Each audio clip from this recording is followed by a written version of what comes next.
Live from New York. Just kidding. Live from Alberta in British Columbia. Hey, Marcus, my boy's already in the chat. How's it going, bro? Welcome everyone to the live stream. The puck will be about to be dropped here in a little bit, and the first play-by-play live stream of the year, preseason hockey, was underway yesterday for the Leafs and Montreal Canadiens game, which was, I gotta say, was a pretty good damn game. I was actually pretty impressed with it, but today we're going to be doing the Oilers versus Flames game, the Battle of Alberta. And you guys know, usually I have a special guest whenever we do these Battle of Albertas. And usually I bring in my rival, my boy, Calvin Hector. How's it going, my man? It's going. I'm glad we actually have a Battle of Alberta that isn't like the Young Guns like last week. I mean, those are fun Oh, to watch, but this is real it is preseason real now. This preseason. is We're like, getting there. We're almost at the start of the season, which is always just so exciting. So, welcome everyone to the stream. I am very, very happy to start doing the play-by-play to start off the year. Super excited because I miss play-by-play. I haven't done play-by-play in a few months now, so I'm excited to be back with it. Um, so let's get everything organized here right quick because I need to pop up the game and get that going before anything else. If you're looking to watch the game, because I think everyone will be able to watch the game basically tonight if you want to watch it with us, you can. You could go to edmontonoilers.com and you'll be able to watch the game. I think I also get the Flames feed as well because I'm getting like the Flames intro into the game. So it looks like we'll both get the oh same yeah. feed. So really, if you want to stream it through the Flames website, do that as Yeah. well.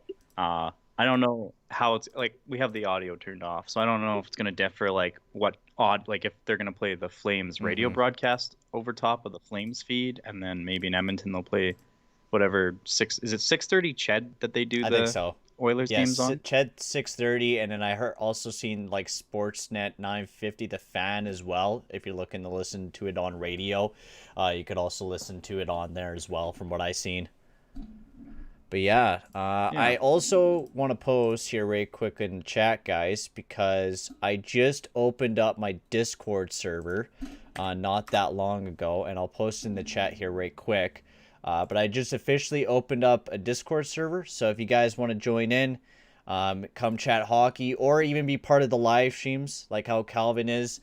A lot of you guys would like to probably, jump in and chat with me about Oilers stuff, or whatever it may be.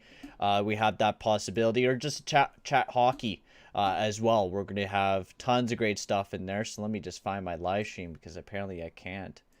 Um, but once I do find that and put it in the chat, you guys will be able. And holy crow, wow! Everyone's pouring into the live stream. Thank you guys very much. If you haven't already, make sure to slap that subscribe button and hit that like button as well. That'll be very much appreciated, boys.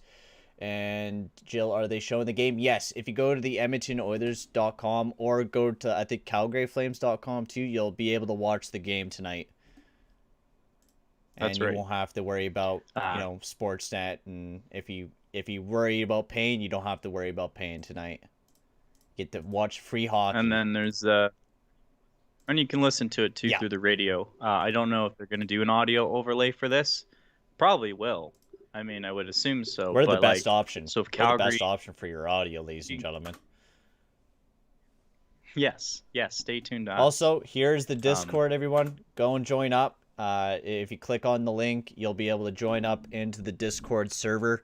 And it's, my own exclusive server. We have franchise mode discussions up in there. Where, when I do my own franchise mode, like how I've been doing with the Columbus Blue Jackets, if you guys want to be an assistant general manager, you'll be able to hop in, give me critiques on any of the moves that I do, or if you want to just talk random hockey, that will be there up there as well. And then also I'll be posting all my YouTube videos up in the Discord server as well. So instead of babbling about that, already tons of people jumping in. Welcome everyone. Make yourself known if you want to. But I'm excited. I'm excited to see some damn hockey, man, in the Battle of Alberta. It's just a great way to always kick off the preseason with the Battle it's of a Alberta. it's a great start. I was waiting until we went live to suggest this, Peyton. Mm-hmm. Do you want to start up a fantasy hockey league? I could. I could totally start up a fantasy hockey Maybe league. get some of your subscribers or Discorders, join in, have a Yeah. big fantasy league going. Yeah, on Yahoo or something like that, or whatever it may Yeah, be. Yeah, I could totally do something like that. Just a fun league to play. That'd just be bragging hella rights. fun. That's Yeah, always a good time. we should get that set up before the start of the season. If you guys like to hear do a fantasy league, let me guys know in the comment or in the chat there, and maybe we'll be able to set up a fantasy league here in the next little bit. But I think that'd be awesome. And hey, Grayson, yeah, I'm back, buddy. I'm back live streaming. Hey, Mark, hockey, hell yeah, bro. We are back with hockey, and I am super excited. I didn't get to live stream at all during the playoffs, so like I'm a little bit more deprived of hockey because I've been waiting to do some live streams, and now finally I get to do some live streams. And we're getting the O Canada, and then we're gonna be starting up with hockey. Man, I am incredibly hyped. I'm probably gonna say that like all night long about how hyped I am that hockey's back, because like I watched the entire Leafs and the Leafs and Canadians game, and I enjoyed every single bit of it. Every single bit of it, and I enjoyed all of it. William Nylander was nuts. That Michael Bunting kid that they picked up there in Toronto too, who was playing alongside Tavares last night, was really good. And I'm just really excited to see a lot of the young Oilers guys tonight too, because there's not a lot of big veterans in tonight's lineup either, as you probably seen by the lineup sheet. Also, we're going to be using the new graphic right off the get-go before the game starts up, because we are right now in National Anthem. So let's get ready to the starting goalies, eh? Let's get ready to that graphic. And here are the starting goalies for tonight's game. As for the Edmonton Oilers, we're going to be having Stuart Skinner in the back end there. He had a pretty good season there in the AHL. In 31 games, he posted a 29-1 record with 2 shutouts, a .914 save percentage, and a .238 goals against average. He was pretty damn good there in the AHL. He also did have one appearance in the NHL as well. And then over in the Flames end, we have Dan Vlador, the new pickup there for the Boston Bruins. He had, a rough time in the NHL. In 5 games, he had 2 wins, 2 losses, and 1 overtime loss with no shutouts. But I will say this, he did pretty well in the AHL, throwing up like a .923 save percentage. So he is practically the best bet for their backup there in Calgary. But those are your starting goalies. I know that they're going to be swapping in between the game. I know Adam Winter is going to be the backup for tonight's game, and he'll be implemented into the middle of the game, and Kunavalov as well as backing up Skinner, and you'll be seeing him halfway through the game as well. But exciting stuff. I was just gonna say, I love the nickname that Vladar has, though, like Darth Vladar. Darth Vladar. If he doesn't, I don't know, because I know some goalies, they've like released videos of their hockey helmets for the season, but like if he doesn't have like a Darth Vader or like some Star Wars thing on his helmet, I mean, it's a missed opportunity. Yeah, why not, it's a man? missed opportunity. That is a real big missed opportunity, man. That really is. Also, I love to see that Lucic is getting a start. He's on the starting line for the Flames today. Oh. So, and puck drop. Let's go, baby. Oh, baby, let's Hockey's go. Hockey is back, everyone. We're back in the action, as my stream's already lagging, of course. I cannot wait until it's on Sportsnet. Come on, hockey. There we go. As we're already starting off with the action, and Skinner already makes the first stop of the game there, as it's in the back end, as the Oilers looking to break it out. Devon Shore carrying it up the wing, looking to break it in here for the Edmonton Oilers, almost loses control. Anderson sends it over to Valimaki. Holton Scorvio on the attack. They chip it up. Dubé, he's carrying it up through the middle. He dangles, and 2 Oilers collide in center ice there. Good chance here for the Flames. Nice shot, just misses the net wide. Good opportunity there for the Flames right off the get-go. And now the Oilers, they're carrying it up the ice here with 19 minutes left here in the first period. Already a minute down, and already some good action. Hamblin with a good chance there. Ryan fighting for the puck. The new veteran from the Calgary Flames there is a turnover there. Number 81, I think that was Berglund, makes a kind of a flipping mistake there. Almost loses control of the puck. And now the Oilers in their own back end trying to reset. They send it up. Oh, that was turned over. Good chance here by Ritchie. Nice shot there, and a good save there by Skinner. Already the Flames looking good here in the first few minutes of the game. Number 63 here for the Flames tries to send off, and that's all the way down the ice. Already a great start for the Flames, getting some good chances. Brett Ritchie with a nice chance there. And now the Flames are back on the attack, and they send it in. Mackey dumps it around. Picked up in the corner. Now that's picked up here by 71. Ryan McLeod over to Marody. This was a dynamite line in the AHL. Marody, McLeod, and Benson. And a nice shot there from McLeod, and a nice save there by Vlador. And now over to Kemp. Nice shot there. Tip. Ooh, that just misses wide. And now let's get sent back in. McLeod in the corner. And that gets chipped out by the Flames, though. As Robinson gets a pat, or that was Poopsel. As he has it again, he sends it back to his defensive partner, Mackey. Benson forechecking a little bit, but now he decides to change off. Mackey sends it over to his defensive partner, back over to Mackey here. And now the Flames looking to break in. They send it in. And now they're looking around. Nice shot here. And oh, that just misses wide, man. They're just rifling pucks right now. Lots of good opportunities here as the Oilers do get it out. And the Oilers are on the attack. Lavoie forechecking here as the Flames, they send it all the way down the ice. And I think that will be icing. What a way to start off this game, eh, Kelvin?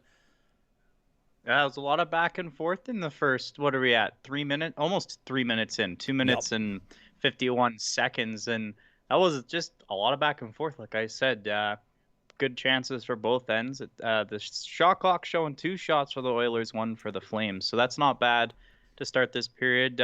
I'm actually surprised to see bench boss Daryl Sutter is behind the bench for this first preseason game, because I know sometimes I'd like to watch from the press box, but I guess he's been really hands-on this season. So interesting to see him behind the bench for the first preseason game. That is interesting. But thank you guys, everyone, for joining in. That was awesome to see an outpour in the views. That's absolutely awesome. If you haven't already, guys, make sure to slap that subscribe button and hit that like button as well. And also make sure to go check out the Discord. I'll be posting it tons throughout the stream, or, you know, one of my mods go clip one of the Discord link and keep sharing that throughout the stream so people join up in the Discord server. And we already have a penalty. Cross-checking, and the Edmonton Oilers will be going on the power play here. Nikita Zadorov will be going to the penalty box. The big burly defenseman that they picked up from the Chicago Blackhawks. He took a bad penalty, I think. Well, I get to see here. And he's cut. He's cut off the roster. Get rid of him. What? How was that even a penalty? As an Oilers fan, I didn't see any cross-checking on Nikita Zadorov.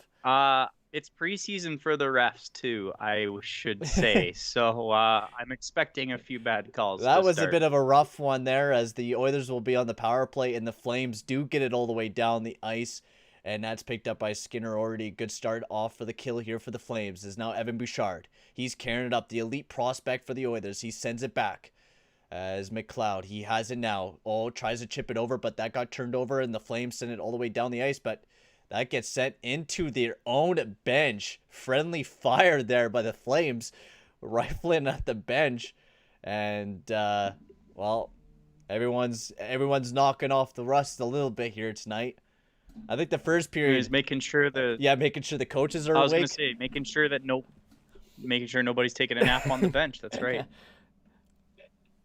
Damn right.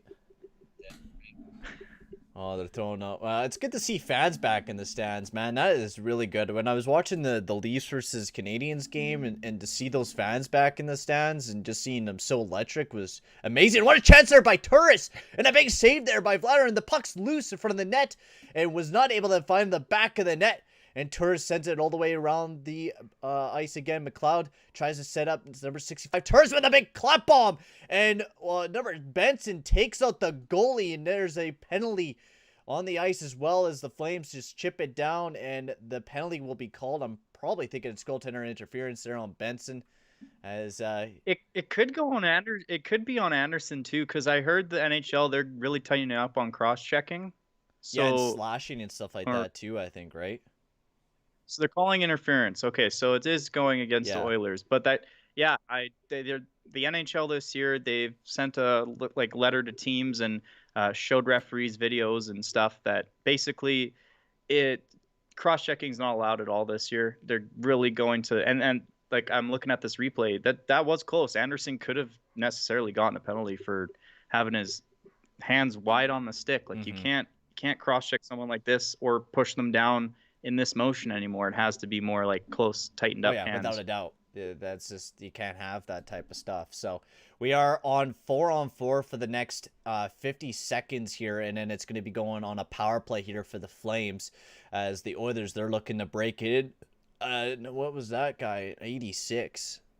86. Oh, that's Philip Broberg there, the nice Oilers prospect there as well, showing his speed there. As gets it over to Broberg, big clap on, but he fans on it. Broberg has it again. Nice shot there once again, and a nice save there by Vlador. He's seen that one coming from a mile away. And a big save there with 30 seconds left here on the 4-on-4.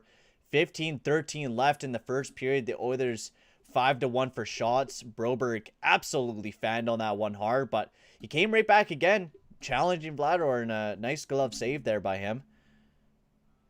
I was just gonna add that if the shots are one-sided, and that makes sense to me because the Flames don't have too many regulars on their D line today. Of course, Zadorov is a new add, so we don't know how he's gonna play in the back end, and pretty much the only regular other than that is Valimaki and Anderson. The rest of the Flames defensemen in this game are trying to crack the defensive line for the Flames. But so if it Sorry to cut you off there. Darren, if you want to watch the game, just go to the EdmontonOilers.com or the CalgaryFlames.com site, and you'll be able to watch it there. It's not on any of the channels tonight. Anyways, continue. Oh, I was just going to say, like, yeah, if it seems like it's not a strong defensive showing from the Flames tonight, it's expected. Like I said, the only regulars being Valimaki and Anderson, and really the only proven defenseman for the Flames is Anderson. Valimaki, he's still, I guess this is technically Mikhail his sophomore Backlund's season, in the lineup as well tonight as one of their other veterans. Yeah, but I was just saying on the back end. Yeah. Like for defensemen, like you got 3 lines and basically 2 of them are regulars, one being a proven, the other is Valimaki, who, like I said, he sophomore season, which is weird to say because he's been around a lot longer than 2 years. Good chances there. A couple good chances from the Flames. Yeah, there. Good couple shots. Dubé making a couple good chances there for the Flames. Almost put one in the back of the net there, but Stuart Skinner was standing on his head there, making some nice saves. As Lucic trying to step in, but he got stepped up there by Berglund, and a big hit there behind the net as well. As Broberg goes right back and challenges him. As Valimaki keeps it in the zone though. As now the Flames looking to generate, but not able to. And as it gets outside the zone, and Gabranson sends it right back in. The new free agent acquirement over the past offseason. As Broberg. Oh, and he got steamrolled there by Milan Lucic. He's going to be learning that you got to keep your head up in that moment and make a split decision fast. My Lord, Valimaki. Great chance there. I mean, this is a good learning moment for that kid, man. You got to keep your head up. Especially when Lucic is on the ice. And, you're going to get steamrolled. And he got nailed once. Like, you got to be thinking, like, oh, I got to keep my head up for Lucic now. Nope, he just gets decked twice. As the Flames looking to break right on, and their break-ins are just absolutely electric. They're beating out the defensemen of the Oilers super fast. Their forecheck is relentless right now. Yeah, well, the Flames have a lot more of their regulars on the front end, that's for sure. A couple depth guys, but like Dubé's there. You already pointed out Backlund, Lucic. Like that's already one full line of like guys that are going to be on the roster no matter what. So it makes sense the Flames. Oh, and another big hit there by Zadorov, my Lord, and a good chance here by the Oilers, but they miss wide. Oh, my Lord. It's good to see the physicalities here, though. I'm happy to see that it's a very physical thing right out of the gate. Yeah, it is. It is a very physical start to this game. Bodies banging everywhere. I mean, that's the way I like to see it. You got to see that physicality, and a lot of these guys are looking to, get into the lineup themselves. They're looking to prove themselves, and this is a great opportunity for a lot of these, younger defensemen or younger forwards or whatever it may be, especially with Daryl Sutter, right? Daryl Sutter loves that physicality. He loves to see it every moment of it, and seeing that, people love it. Yeah, and I can't wait till they inject Coleman into the lineup. I want to see what he brings to that wing and what kind of physicality he brings to the Flames, because I know, like you just said, Sutter's big on the size and using your body and being able to push your weight around. So I can't wait till like Coleman ends up making his preseason debut for the Flames. Yeah, that'll be pretty electric when Blake Coleman does make his debut. Whenever that does happen, either it be in the I mean, most likely he will get preseason time, but it'll be exciting to see him implemented into the lineup, especially once the regular season starts up. But just want to let you guys know we are during just on a little commercial break right now, so we'll be back with some more action here in just a bit. But great way to start off the game. Like honestly, I'm very excited to see hockey, especially seeing Evan Bouchard. But, Philip Broberg, one of the young Oilers prospects who was drafted in the top 10, a guy that is supposed to be doing very well. He's not looking very good tonight. He got, he's mishandling of the puck. He found on a slap shot, got decked twice by Lucic. Not paying attention. And this was a guy that, 2 years ago, people were saying that, he's going to hit the main roster here very soon just with how good he was at camp. And not looking too great tonight. And how is Benson, Marody, and McLeod? They haven't really seen him too much. But you could definitely see the instant chemistry between all of them. Like, they have that instant chemistry that I think can translate really easily to the NHL. So I'm excited to see, the rest of their game tonight and see how well they'll do. But we are back with the action here as the Oilers, they win the faceoff as Marody now has it. Nice little dangle there. Oh, and another big hit there as well. As Peltier, he tips that one out, and another big hit there as well up alongside of the boards. McLeod gives him a cross check there too, and that is offside. Yeah, there's definitely a lot of physicality in this game. My lord. Yep. I mean, do you expect that in preseason? But like at the same time, I didn't expect it to be this bad, like this physical right off the start. I felt like maybe that would be for like the third period be a little more chippy, but we're not even halfway through the first period and there's been already quite a few hits thrown both ways. There has been. As battle up alongside of the boards right now as they're trying to get it out. They're looking to chip it in. The Flames, nice turnover there by Hamlin, but he's about to turn over the puck as well, and it's sent back out as penalty. Hook, I think, on the Flames. I think that's Matthew Phillips going to the box. The fact we have to question these, like, tells you they're marginal calls if we have to figure out what the hell the refs are calling. Well, I think there was something hooking there. I think it was on Hamlin when he was handling of the puck there. It looked very minuscule to me. Like when I saw that. Here we go. Replay. Yeah, I don't even see a hook there, actually. Whoa. Okay. That's another call. Like I said, that's weird. Like I said, preseason for the referees as well. But like, I mean, hopefully this kind of thing does not carry on more than a couple of games. Because like, you don't want to be having this. As already right off the get-go, good start here to kill here for the Flames as it gets sent all the way down the ice as they're looking to break it out. Nice pass over to Derek Ryan, former Flame. He's carrying it up as they send it all around. And how does it feel to see Derek Ryan in a Oilers uniform? I'm sad. He was one of my favorite Flames, actually.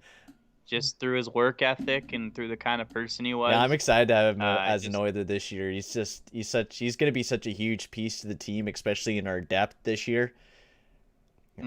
He's a workhorse, and I know he's obviously not a superstar. That's why he's more of a depth player. But when you need him to do the things behind the scenes that nobody really talk about, he's there. Yeah. He's a workhorse. Yeah, without a doubt. What a great start here for the kill for the Flames. I don't think there's been any shots on the net, and it's already been a minute through this power play here. As Evan Bouchard, he's carrying it, but he chips it back to Kyle Turris. Kyle Turris chips it over to Marody. Turris, he sends it around the boards, and that's picked up there by Tyler Benson. Over to McLeod, he sends it back up to the point to Bouchard. Over to Turris. Turris sends it back over to Bouchard. Bouchard has it now. Nice shot there. That got tipped wide, though. Gabranson trying to chip it out, but they keep it in. Bouchard has it now. He's tees up. Big slap shot. Ew, it's loose in front of the net. Good opportunity here. Vladar, it gets back out. Benson has it now. Benson back over to Bouchard. Over to Turris. Back over to Bouchard. That just misses the net wide, I think. And now Gabranson trying to chip it out, and he does with 22 seconds left. And we are officially 10 minutes through, halfway through the first period. And what a start to this game, and what a great ending to this power play here for the Edmonton Oilers. A couple great opportunities there by Evan Bouchard, as a missed opportunity there as the Flames try to get it sent back down, but Cracknell able to keep it into the zone. Former St. Louis Blues, been playing in the AHL for the Edmonton Oilers for the past few years now, as the Oilers do keep it inside the zone as the power play has been killed off, as the Flames do try to get it out, but they do keep it in.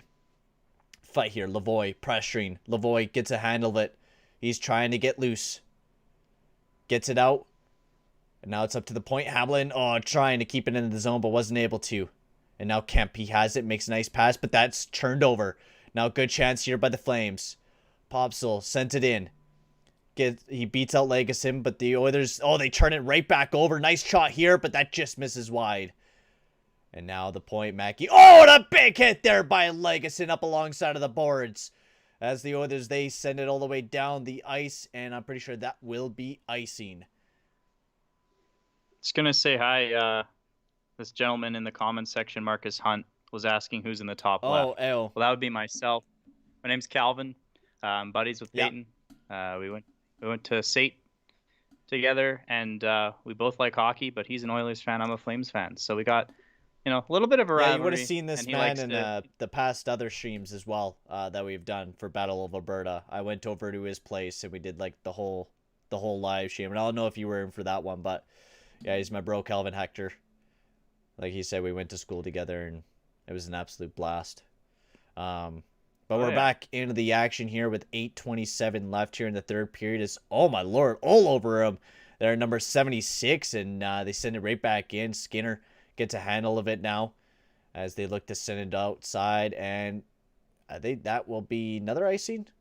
Nope, it will not be. I think Turris got a handle of it there. As Gabranson, he has now been pressured up alongside of the boards, trying to get it outside the zone, but not able to. The Flames trying to get it out now. They do. Now it's a race for the puck, but number 86 of the Oilers gets a handle of it. That's Broberg. He sends it back over to 81. Oh, man, I got to start. 81. That's Philip Berglund. Okay, good to know. Preseason for me. Numbers are all over the place. At least in the NHL, they still put nameplates. Whereas you watch a lot of junior leagues, and there's no nameplates for preseason. That's always a ringer to try and figure out who has the puck. Yeah, it is. You have to have like the puck sheet right beside you, the number sheet, making sure you know everyone's number and names. I know that's what I'm going to have to deal with doing the Fort St. John Huskies games, because I think none of them have nameplates on them. It's just the numbers, I'm pretty sure. Yeah, some teams just don't even do nameplates to begin with, and it depends on the league and depends on the team. As 7:05 left here in the first period, lots of action to be talked about already. As Evan Bouchard makes a nice move there, sends it up, and 1-0 Vancouver against the Seattle Kraken. So good to know. Thank you, service, very much appreciated, boys.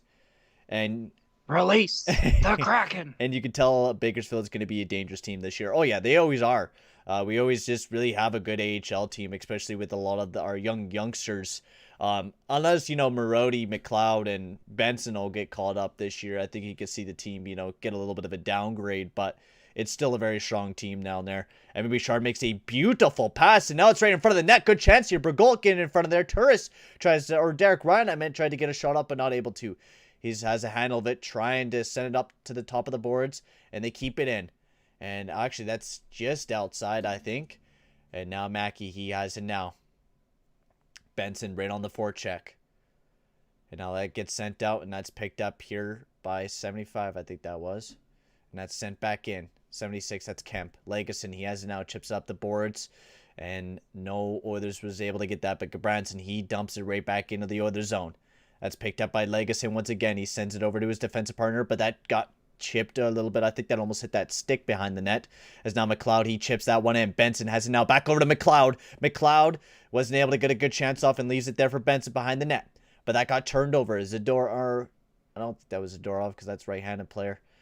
As Kemp or Broberg tried to step up there, but that's turned over. Dubé, he has it now. Sends it over to his defensive partner there in Gabranson. Misses the pass. Dubé really hard on the attack, but just misses. And now the Oilers breaking into the zone. Benson sends it over to 81. Big clap bomb. I think that was Broberg with a huge clap bomb there for the point. And now the Oilers leave it there. And that's over to Berglund, he sends that in. Cracknell, he has it now, takes a hit. He still keeps a handle of it, but now Gabranson, he has it as he sends it around up to the point. As now that's left there. Ooh, nice chance here by Hamblin. Cracknell has a handle of it, but no chance there. No really big deadly chances in this game yet. You know, there's been a couple close calls as the ref almost gets taken out there. As Cracknell, he has it now. Sends it all the way down the ice, and that will be icing here with 4:37 left here in the first period. And what a way to start this game off. I've been saying that all throughout this first period, but it's good to see hockey is back, and man, they're bringing so much energy. It's like it feels like it's a regular season game tonight, just without McDavid in the lineup and, you know, the regulars.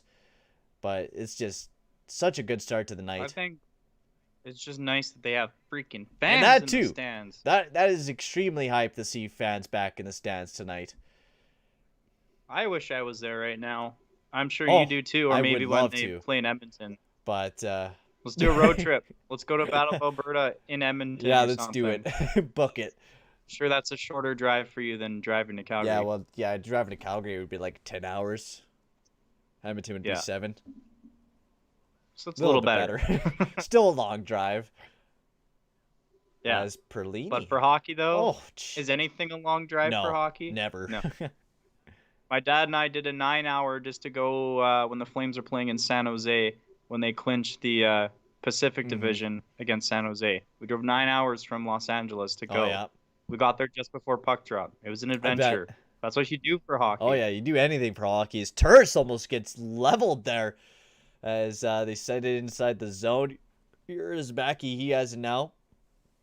Sends it over as the Flames look to get it in. Glenn Gowden, he has it. Ooh, Popsel, nice shot there, and that gets tipped right out of play. That was a dangerous chance there for Pospisil. And I know he's trying to crack the Flames lineup this year. He's a young prospect. Oh, yeah, he's been in the system for a little bit there for the Flames. Yeah, I mean, worst case, he just ends up starting in Stockton, and then he's that extra body if we have an injury or we need, some movement going on. So, but, I hope to see some young guys play lots of games this year for the Flames, because I think if there's one thing Sutter knows is when it's best to make changes, and he likes his size, so Pospisil's no small guy.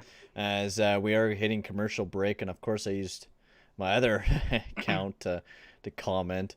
There we go. Now I have my proper channel to comment. There we go.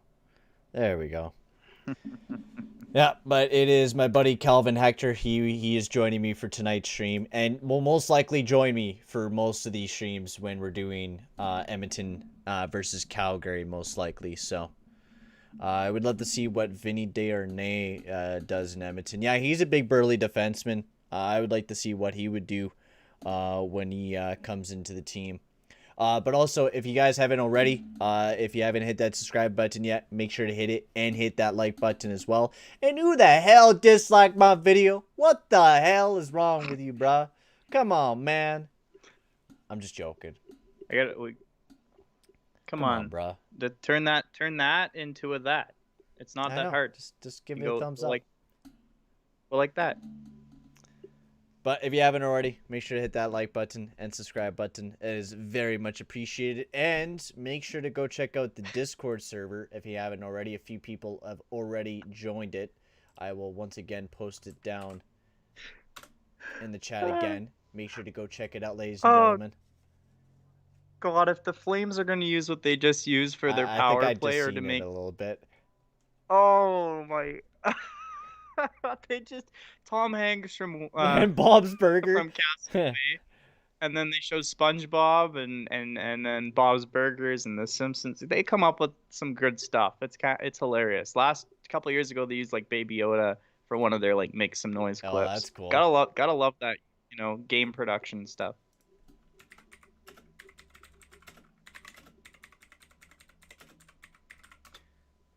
Well, Peyton is typing from the sounds of it, so just chatting in the Discord. But the Oilers, but we are back in action here with 3:15 left here in the first period. Already the Oilers are on the attack. Bergolt, the young new prospect there, trying to generate some energy. Ryan there, Bergolt sends it back up to the point, Sends it over to Berglund. Nice pass there over to Scurvio. Tries to get it back in, but that's turned over. Nice read there by Scurvio. That almost could have been a break there for the Flames. And oh, what a big hit there. I think that was a little bit of a late hit, but big hit indeed.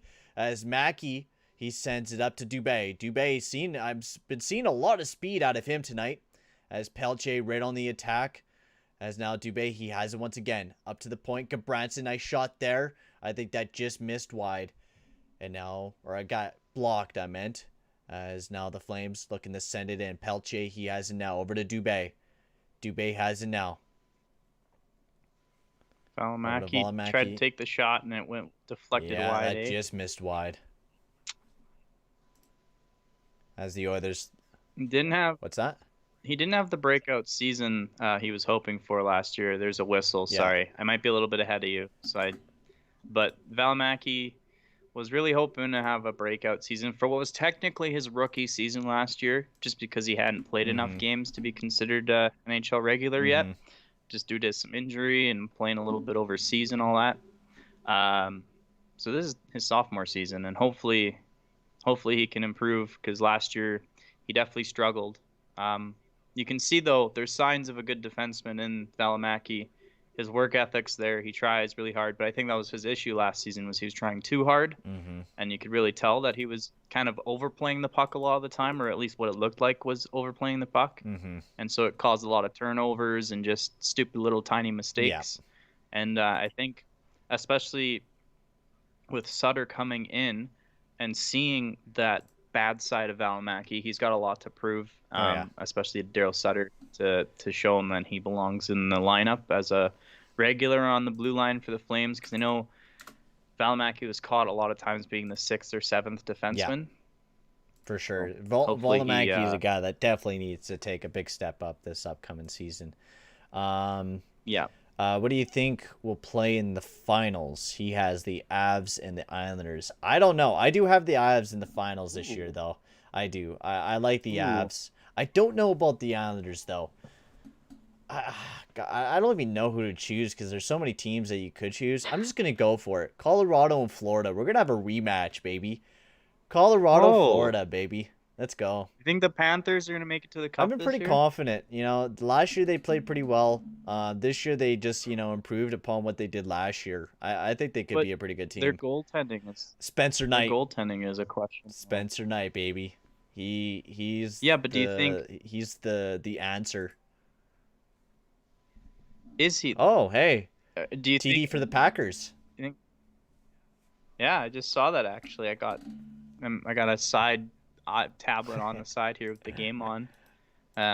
Packers are really kicking some butt right now. Oh, we are back in action. The Voy creating a turnover there on Zadorov, as he's just all over there, generating some nice opportunities as that gets sent all the way down the ice here with a minute 55 left here in the first period, and then we're going to be heading off to intermission here as Cuckoo sends that over to Bouchard, and he sends that all the way up. As now that's picked up here by Hamblin. That's turned over, though, as Zadorov, he has it. And he sends it behind the net to Anderson.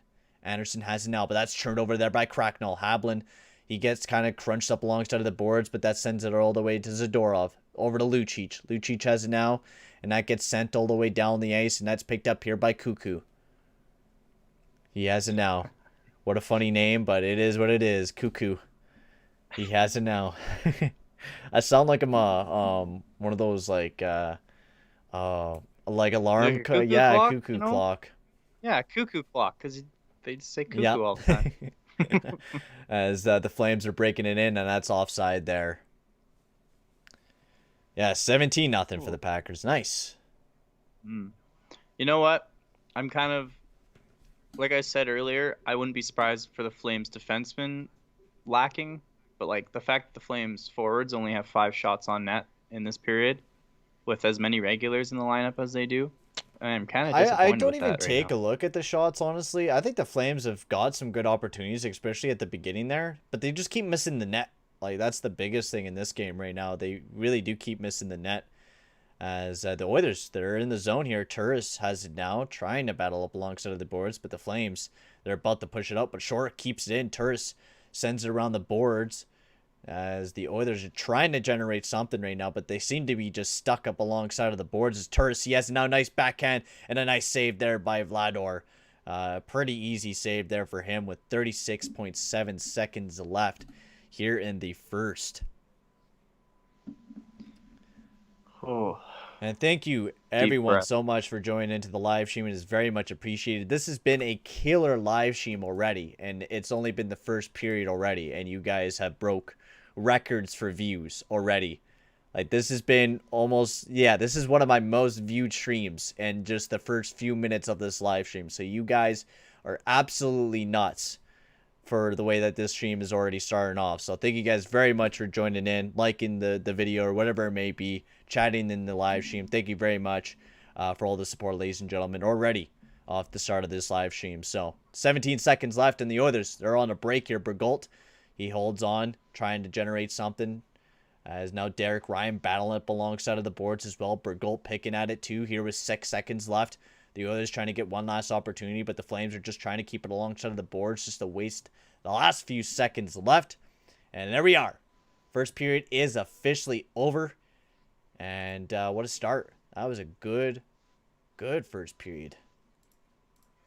Good offensive chances for both teams. I was talking about the shots a lot, and Flames were heavily outshot. Oilers had a lot of, I would say, Oilers were better in tight. They had a lot of chances around the net, but the Flames just had better, like I would say, grade A scoring chances, and they just couldn't capitalize. Yeah, I think the Flames did a really good job of, like, you know, not letting us get to the front of the net. I gotta say, like, there wasn't a lot of, you know, the Oilers, you know, creating traffic in the middle. Like, you could see the point, you know, the shots from the point, but you never really seen any, you know, offense being generated from it. So I think, you know, the Flames did a really good job of keeping the Oilers out of the front of the net.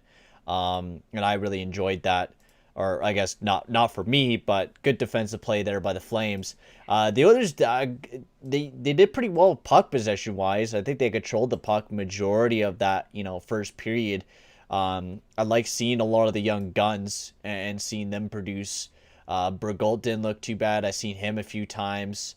I really like the Benson, Marody, and McLeod line. The lineup from the AHL has been really good tonight. I've been really impressed by how well they've been playing. But I've been honestly really enjoying the game so far, and seeing fans back in the stands. Like, we're right now seeing on, if you haven't seen it already, we're seeing Harvey the Hound out there shooting t-shirts out in the stands. And I mean, we haven't seen that in what, like, feels like 5 years now. Well, I was telling Peyton before we started the live stream. Peyton and I went to a Flames Oilers preseason game 2 years ago, and it's crazy to think that was 2 years ago, because last year you couldn't go to a preseason game, no fans allowed, and yeah, I think that was the last hockey game we actually went to, Peyton. Yeah, I think so. Yeah, I think the last game. Well, the last game I went to was like Flames and Avalanche. I think that was my last game that I went to. That was when I went with that game with Sarah, I think. I just meant like us two going to a game. Oh yeah, together. the last time we went to a game was, I think, that preseason game. Is Jack Michaels going to be announcing all the Oilers game, or are we going to have to listen to that nerd sing? I think majority of the games will be Jack Michaels, and then I think Singh will be getting like maybe the Saturday night games, but it just depends on who is in the rotation for the Saturday Night Live games. Because I know one of the commentators retired, and Jim Houston. Well, right? Yeah, Houston retired, so there's probably going to be a shuffle of who's announcing where. So you might be seeing more of Singh Chris... this year, I think, more than anyone. Either that or Chris Cuthbert. Well, Chris Cuthbert will stay out east for the most part. Yeah, he'll probably be doing most of the Leafs games. Leafs and Habs and any Eastern team that's on Hockey Night in Canada. Yeah, most likely. But wow. Oh, man. Good first period, Oh, my Lord, it was nutty. And I got to say, thank you guys once again. Like, the views, like, I see over here, we're almost plateauing on 1,000 views already on this stream. ladies and gentlemen. And that is nuts. Just at the beginning of this live stream, and we only been streaming for almost 45 minutes. That is absolutely insane, guys. So thank you very much for joining in. And Hawes, you can watch the game on either the EdmontonOilers.com or CalgaryFlames.com. And you could easily watch it there. It's not on Sportsnet tonight. I think the Canucks Kraken game is on Sportsnet tonight. But yeah, thank you guys so much for joining in. If you haven't already, make sure to hit that like button and hit that subscribe button as well. That'll be very much appreciated, boys. We're going to be doing live streams like this all year long. I'm going to be live again on Tuesday for the Oilers versus Kraken game. I don't know, maybe I might do multiple. We'll see how I feel. But guaranteed, Oilers versus Kraken I'll be doing. And then once we get to opening day and it's not preseason, I'm going to be doing a double header of the Penguins Tampa Bay, and then I'm going to be doing the Kraken and the Vegas Golden Knights. And then the next day, on Wednesday, I'm going to be doing the Oilers opening night against the Vancouver Canucks. So once the season gets started, we are going to be busy with tons of hockey up on this channel and tons of play-by-play. So I'm super excited just for all that to get started. But we're already starting it in preseason, and it feels like regular season hockey already from what this game seems like. You know, a little bit of rust from a lot of the players, but, you know, they're starting to look really good. Like, there's a lot of young players that, you know, are looking very impressive. In the Flames, they're looking like a very physical team, looking very Daryl Sutter-esque, I would have to say. Yeah, like because you commented that you had watched the Toronto Montreal game that was on Sportsnet the other day, and that game to me looked really chippy. Like, it didn't look as clean, and that's what you expect out of a preseason game. But from this first period here between Calgary and Edmonton, I thought it was pretty fluid, to be honest, and it was physical, but like I didn't notice too much just choppiness out of it. It just seemed like game action, like they're ready to play, which is a good sign for both teams. I think that's a great sign to see in preseason, that there's not too much jitters or just, you know, jumping pucks everywhere, tossing them around. Because it was good play from both sides right out of the gate. It's on EdmontonOilers.com. You can watch it there. That's where the game will be live streaming. And, oh, dude, I'm actually pretty hyped for TNT to start doing some of the Oilers games. Or not some of the Oilers games, just hockey in general. Get your taste of Wayne, your taste of Wayne Gretzky as an analyst. Heck yeah. And also Paul Bissonnette, the Biz Nasty. Heck yeah, dude. I'm actually quite excited for the TNT stuff. I got the NHL package, so I'll be able to do some of the TNT games, so that'll be pretty fun. Yeah, it's not broadcasted on Sportsnet. It's broadcasted on EdmontonOilers.com. It's like a live feed from the Flames. It's live streamed on their websites. Just can't wait till Charles Barkley just stops by. He's like, yep, I'm talking hockey now. Well, we already got that from Stephen A. Smith, so... Yep. Let's do that hockey. Yeah, in the words of Chance the Rapper, let's do that hockey, baby. Let's do that hockey. Oh man. It's a good start net for Flames netminder Blatter. He was busy, like we were saying though, like 12 shots on net for the Oilers, and even if they weren't all like dangerous scoring opportunities, you know, he for his first thing, a game action.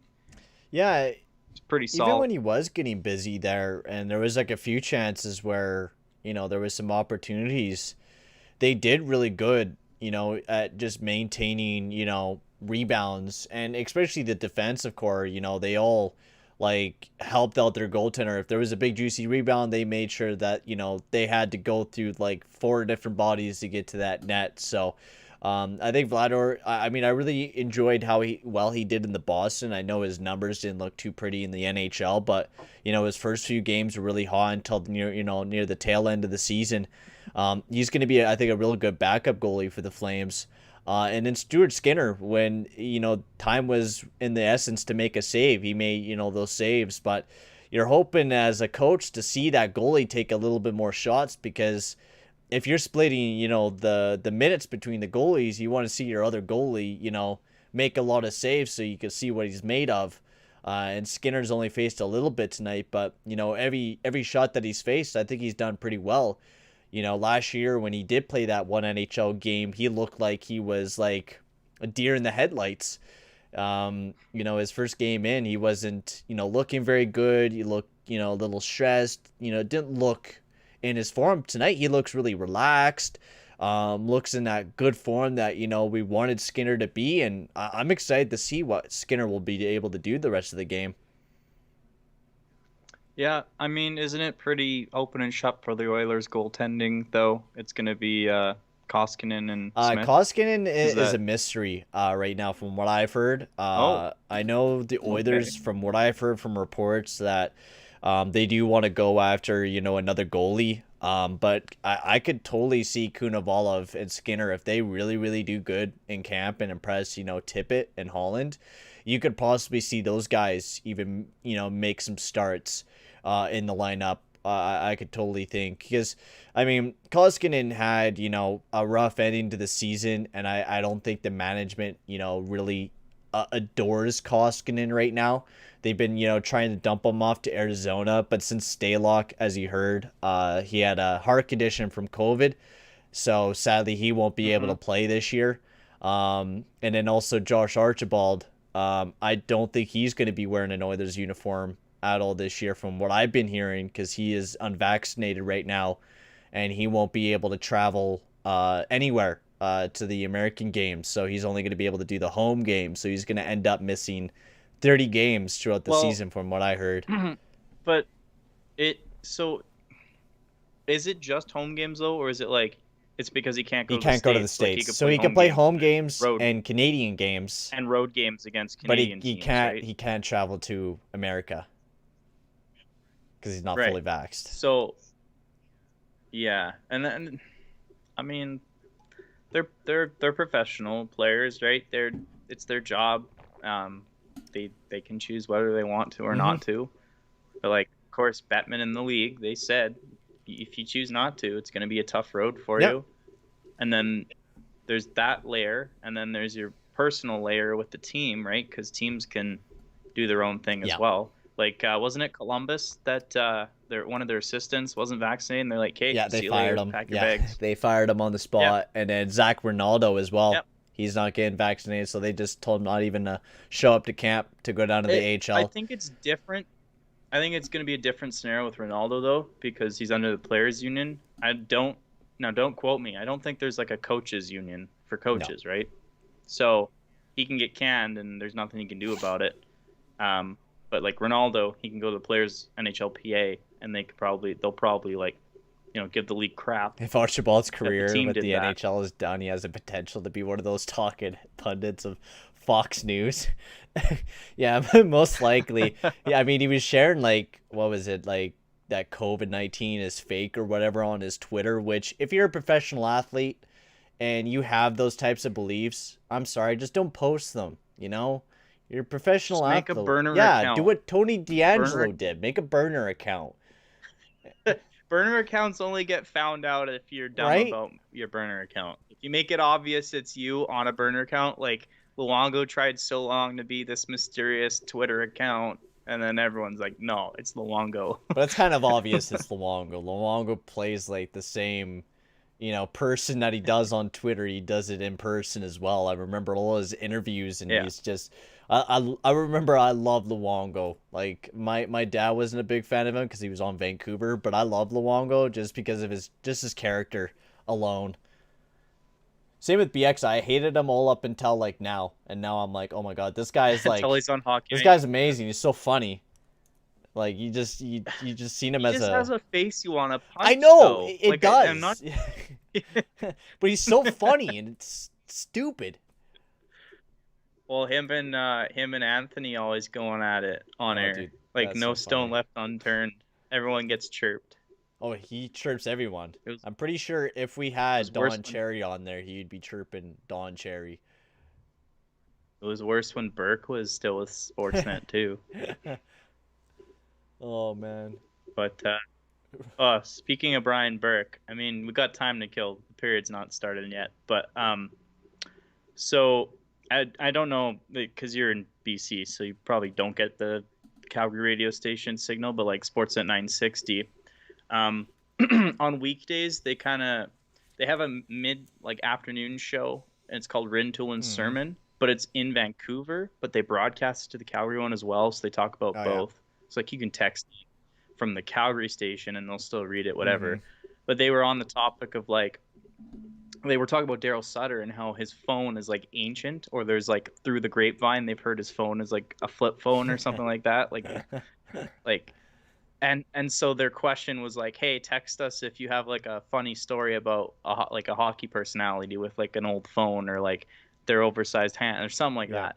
And so I texted because I bumped into Brian Burke at the Regina airport after the Heritage game 2 Octobers Mm-hmm. ago, and I swear he was rocking an iPhone 4, and this is 2019, and he had an iPhone 4. Brian Burke, yes, the hockey guru that is Brian Burke, that's worked with numerous teams and players, and is now what's his title with Pittsburgh? I think he's He's like the not co-general president manager. or something of hockey operations. Is he president of player Yeah, ops something with like that. Pittsburgh? Yeah. And then Hextall is the GM. Yeah, Hextall's the GM. Yeah. Hextall's the GM and Burke's the. But anyways, I don't. I wouldn't put it past him if he's still rocking that iPhone 4, Oh even no, to I this wouldn't day. past him. You know the amount of people that Like, come into my store, like that I work at the the Source now, so I sell phones sometimes, and like the amount of people that come in for like flip phones sometimes is absolutely nuts. Like, I don't want to go with any super techie. I just want a flip phone, please.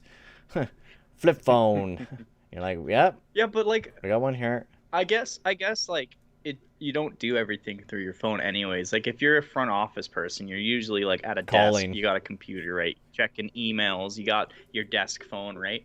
Like who cares what kind of cellular phone you have, right? As long as someone can call you on Yeah, it. you don't really need anything special, like especially if you're GM, right? Like if you can make a phone call, good. If you know what you're Yeah. talking about and you're a good GM, good. That's all that's all that matters. And yeah. How long will Tony D last on the Hurricanes? I've heard a lot of good stuff about Tony D. Honestly, I've heard nothing but positive stuff since he arrived there in Carolina. I've heard that he's mixing really well with them. So we'll have to see if anything generates over the season.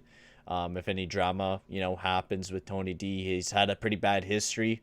With when he was in junior to what happened in New York. But I heard, what happened in New York wasn't necessarily his fault.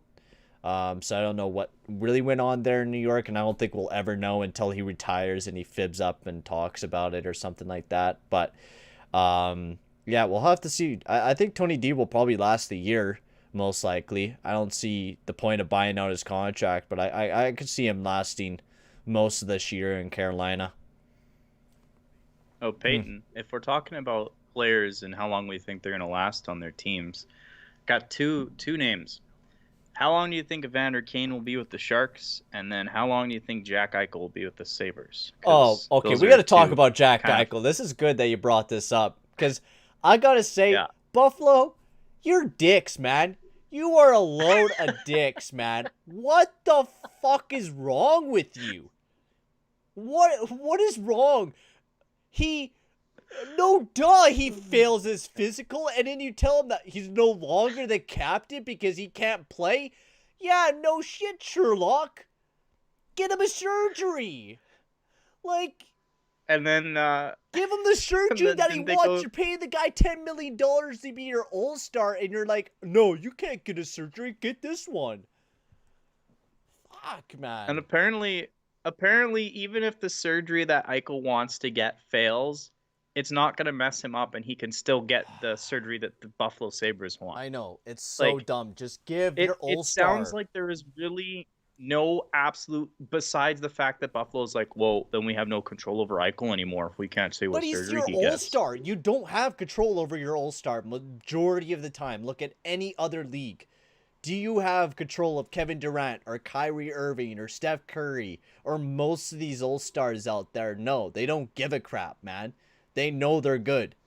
And Jack Eichel knows he's good. And he's not going to be playing on the Buffalo Sabres anymore because of this load of crap. Well, I mean, he reported for God. his physical, right?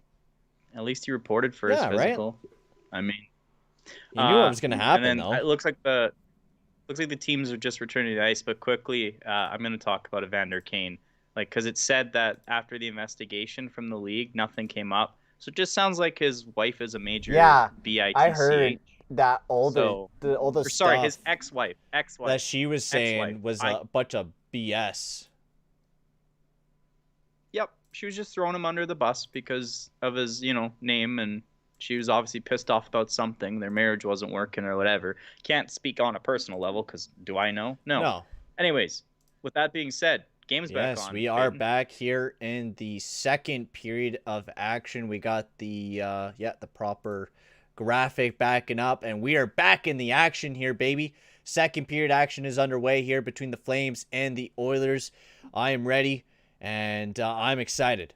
I am pumped, and that's all the way down the ice.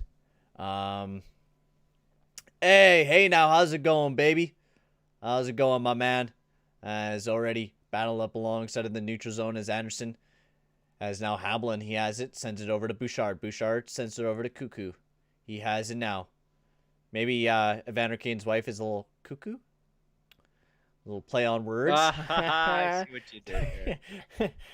I mean, we really don't know the full story, but maybe she is a bit cuckoo. Maybe they're both a bit cuckoo.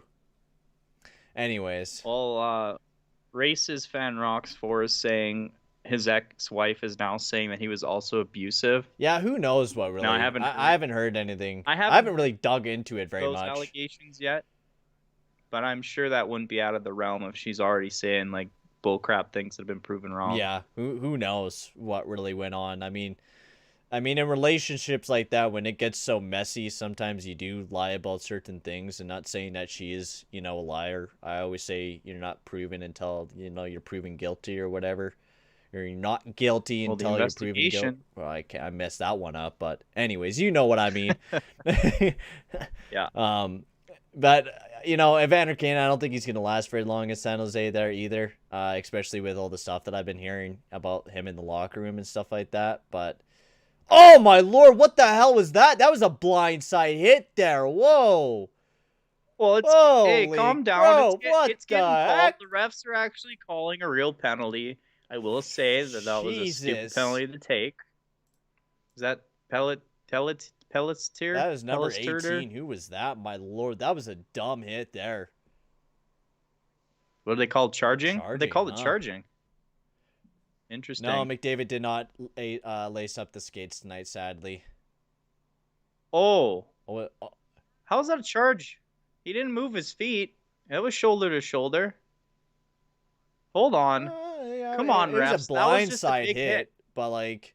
Oh, so he didn't come from behind him? It was like shoulder with shoulder. So maybe they're just calling it because like the severity of the hit. And if the refs calling that a charge, sorry to get little. It's preseason, and look, I'm getting amped up about this because that was not a charge. Oh, good chance here by the Oilers. As Turris, he has it now. Benson sends it back over to Turris. They're still looking to get something on the board here. Bouchard up at the point, tries to get it back. That's almost turned over Richie. Oh, he was able just about to keep it in, but lost control of it. Now Bouchard, he has it now, carrying it up here for the Oilers. Bringing it in. Bouchard has it now. Circles back. Gets to the Benson. That's a pass over to McLeod. McLeod over to Turris. It bounces, not able to keep a handle of it, and it's back outside. McLeod, he turns back, trying to get it back in over to Bouchard. The puck was bouncing, man, all over that ice tonight. McLeod, he has it over to 65 there of the Oilers, and that's sent all the way down the ice. And now it'll be stopped there behind the net by Skinner. Left there for Bouchard. 58 seconds left here on the power play as Bouchard has it now. Over to Perlini. He got tripped up there a little bit by Bouchard or caught an edge. And that's all the way down the ice. And that's stopped there by Skinner. And picked up here by the Oilers. Berglund has it behind the net. He's carrying it up here for the Oilers. Makes a nice pass over to Hamblin, I think that was. And stoppage of play here. I don't know if there was a penalty called or if it was offside. I think it was offside. Probably just offside. Is this the Oilers' fourth power play of the game? I think already? something like that, yeah. And that's one thing I'm not surprised with preseason. There's usually lots of penalties. Yeah, if you watch the Leafs-Canadian game there, the Canadians were just constantly going on the power play, constantly. Also, one more thing. Thank you guys so much. We just hit 1,000 views on this stream. You guys have been absolutely nuts for this stream. So if you guys haven't already as well, we just passed 10 likes as well. So if you haven't already, make sure to hit that like button and hit that subscribe button as well. That'll be very much appreciated, boys. As we got 27 seconds left here on the power play, and that's gets sent all the way down the ice and left there by Skinner and picked up here by Berglund. He has it now, carrying it up here for the Oilers, looking for an outlet pass. He kind of fanned on one, sends it in, and that was high sticking there. And now that's down the ice once again. 6 seconds left. It's Broberg who has it now. He's carrying it up here for the Oilers. As the penalty is done, Pitlick comes out of the box after that huge hit.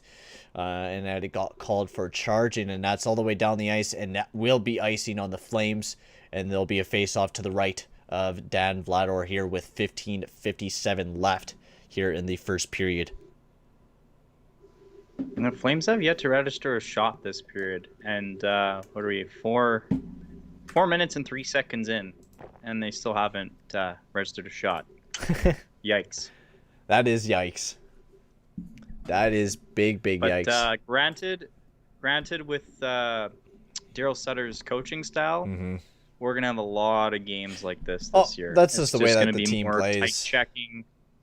It's gonna be more tight checking defense style rather than high flying offense. It really is. Well, there was a couple good opportunities there by the Flames there. As number 45 with the Flames trying to generate something there, but wasn't able to get a real good handle of the puck. Kind of a weaker shot there. But continuing what I was saying, just how the way Sutter coaches, don't expect any Flames to be tops in the leagues for points this year. Oh yeah, it's going to be a lot of grind them out games if they're going to do well this season. McDavid first game will most likely be versus Seattle, maybe. I don't think it'll be until like maybe the end of the preseason. He'll get like a tune-up game most likely, because usually that's when they usually get the ice time. The main All Stars is near the end of the preseason. Maybe they get like one or two other games sprinkled in. Is Sportsnet televising any of the Oilers preseason games? Two. Oh, great chance here by Hamlin. Great deke, and in the back of the net, and the Edmonton Oilers go up 1-0 with a huge turnover in Hamlin with a beautiful deke and puts it right in the back of the net there for the Edmonton Oilers. And the Oilers are up 1-0. Wow, that was a huge turnover. I wasn't even expecting that one to be a goal there. I wouldn't call that a huge turnover. It just looked like the stretch pass went to the blue line, and then a couple Flames trying to go for it, and it popped up. I thought it was a turnover there, but I'll have to see by the replay. No, Oilers went for the stretch pass, and then it just popped up. Yeah, you're correct on that one. But Vladar tried to stretch out and make the stop, but of course you can't on a one-on-one all the time. And that was really nice. It was a really nice move there by Hamlin too. He got Vladar to bite. That was a nice one, and made a nice move there. And what a goal! What a way to start the second period off with a huge goal there by the Oilers. And Hamlin, I didn't even really know the kid before we got into this game, and there you go. He puts up the first one for the Oilers, making scoring a very impressive goal and impressing the camp already.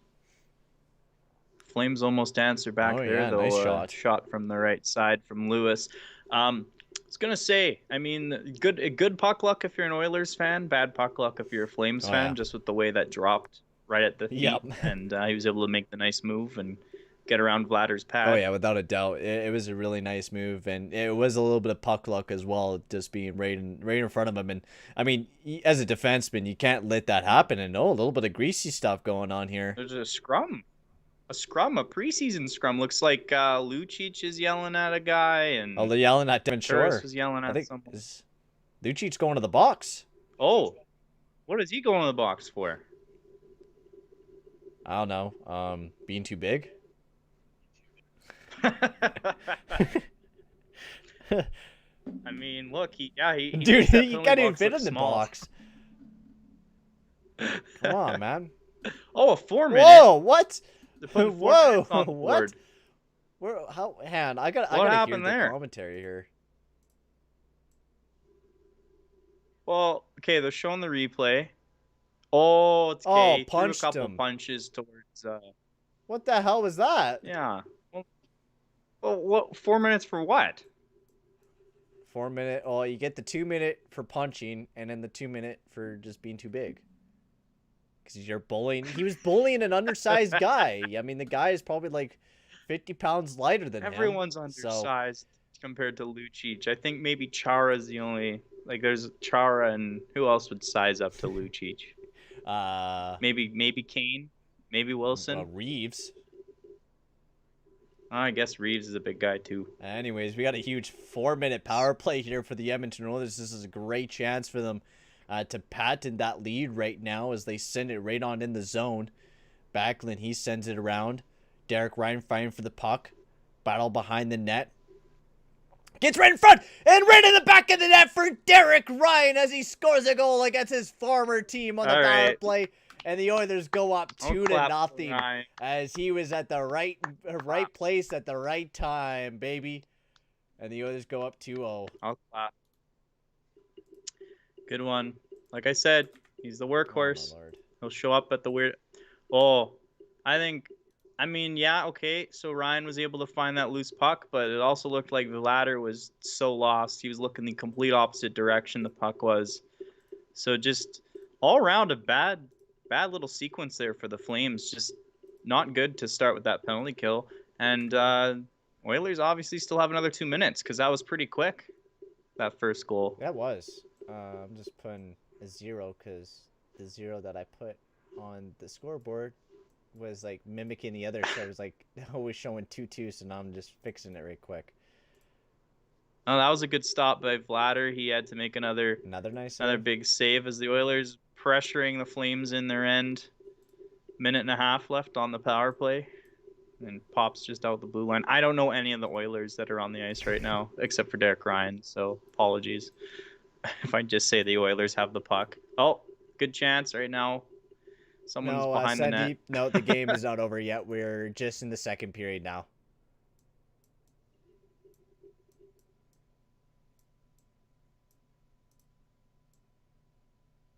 I will be back to doing commentary in just a bit, just fixing up the 0. There we go. All right, we're back. We're still on power play. What a shot there from Bouchard. McLeod with a chance there. Oh, what a beautiful save there by Vladar. Oh, my Lord, making some big saves now, not behind the net. Oh, my Lord, I come back at a perfect time. Bouchard, he has it now. Another big clap bomb there, and I just got tipped wide.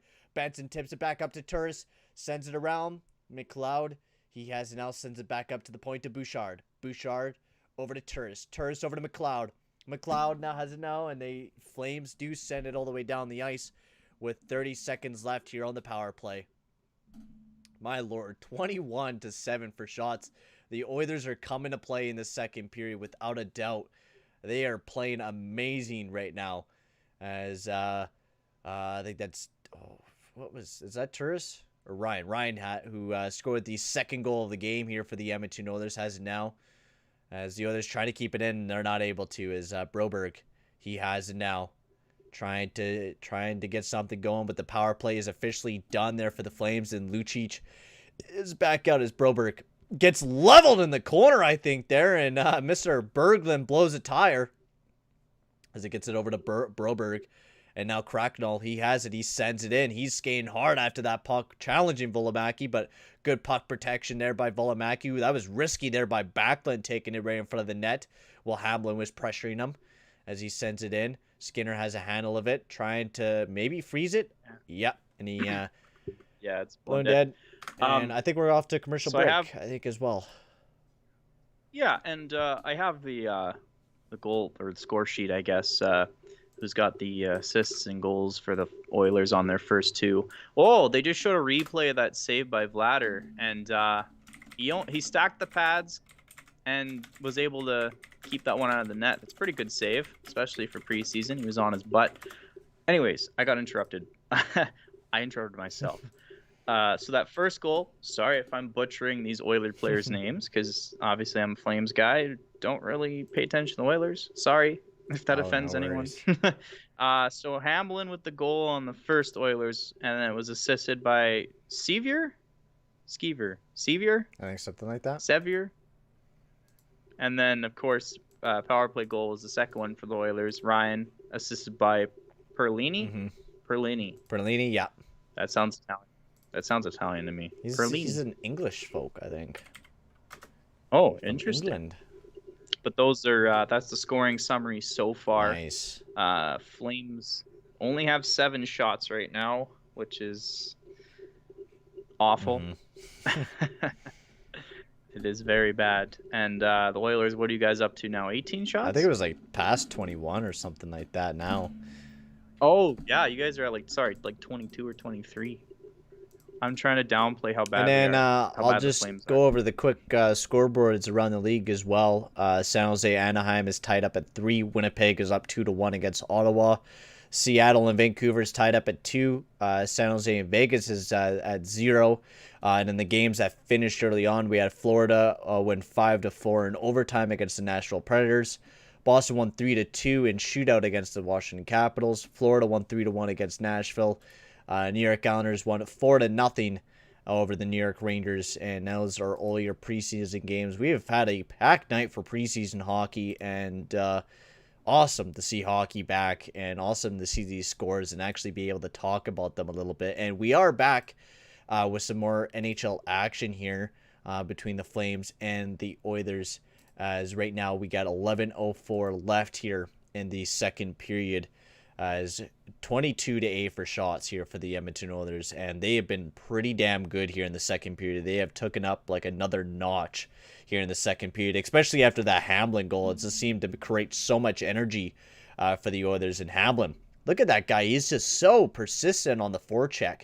He has been really impressing me in this game so far, as Dubé has now in the corner, and also Dubé as well. He's been all over the ice as well. I think he's been one of the only Flames player that I've been saying that.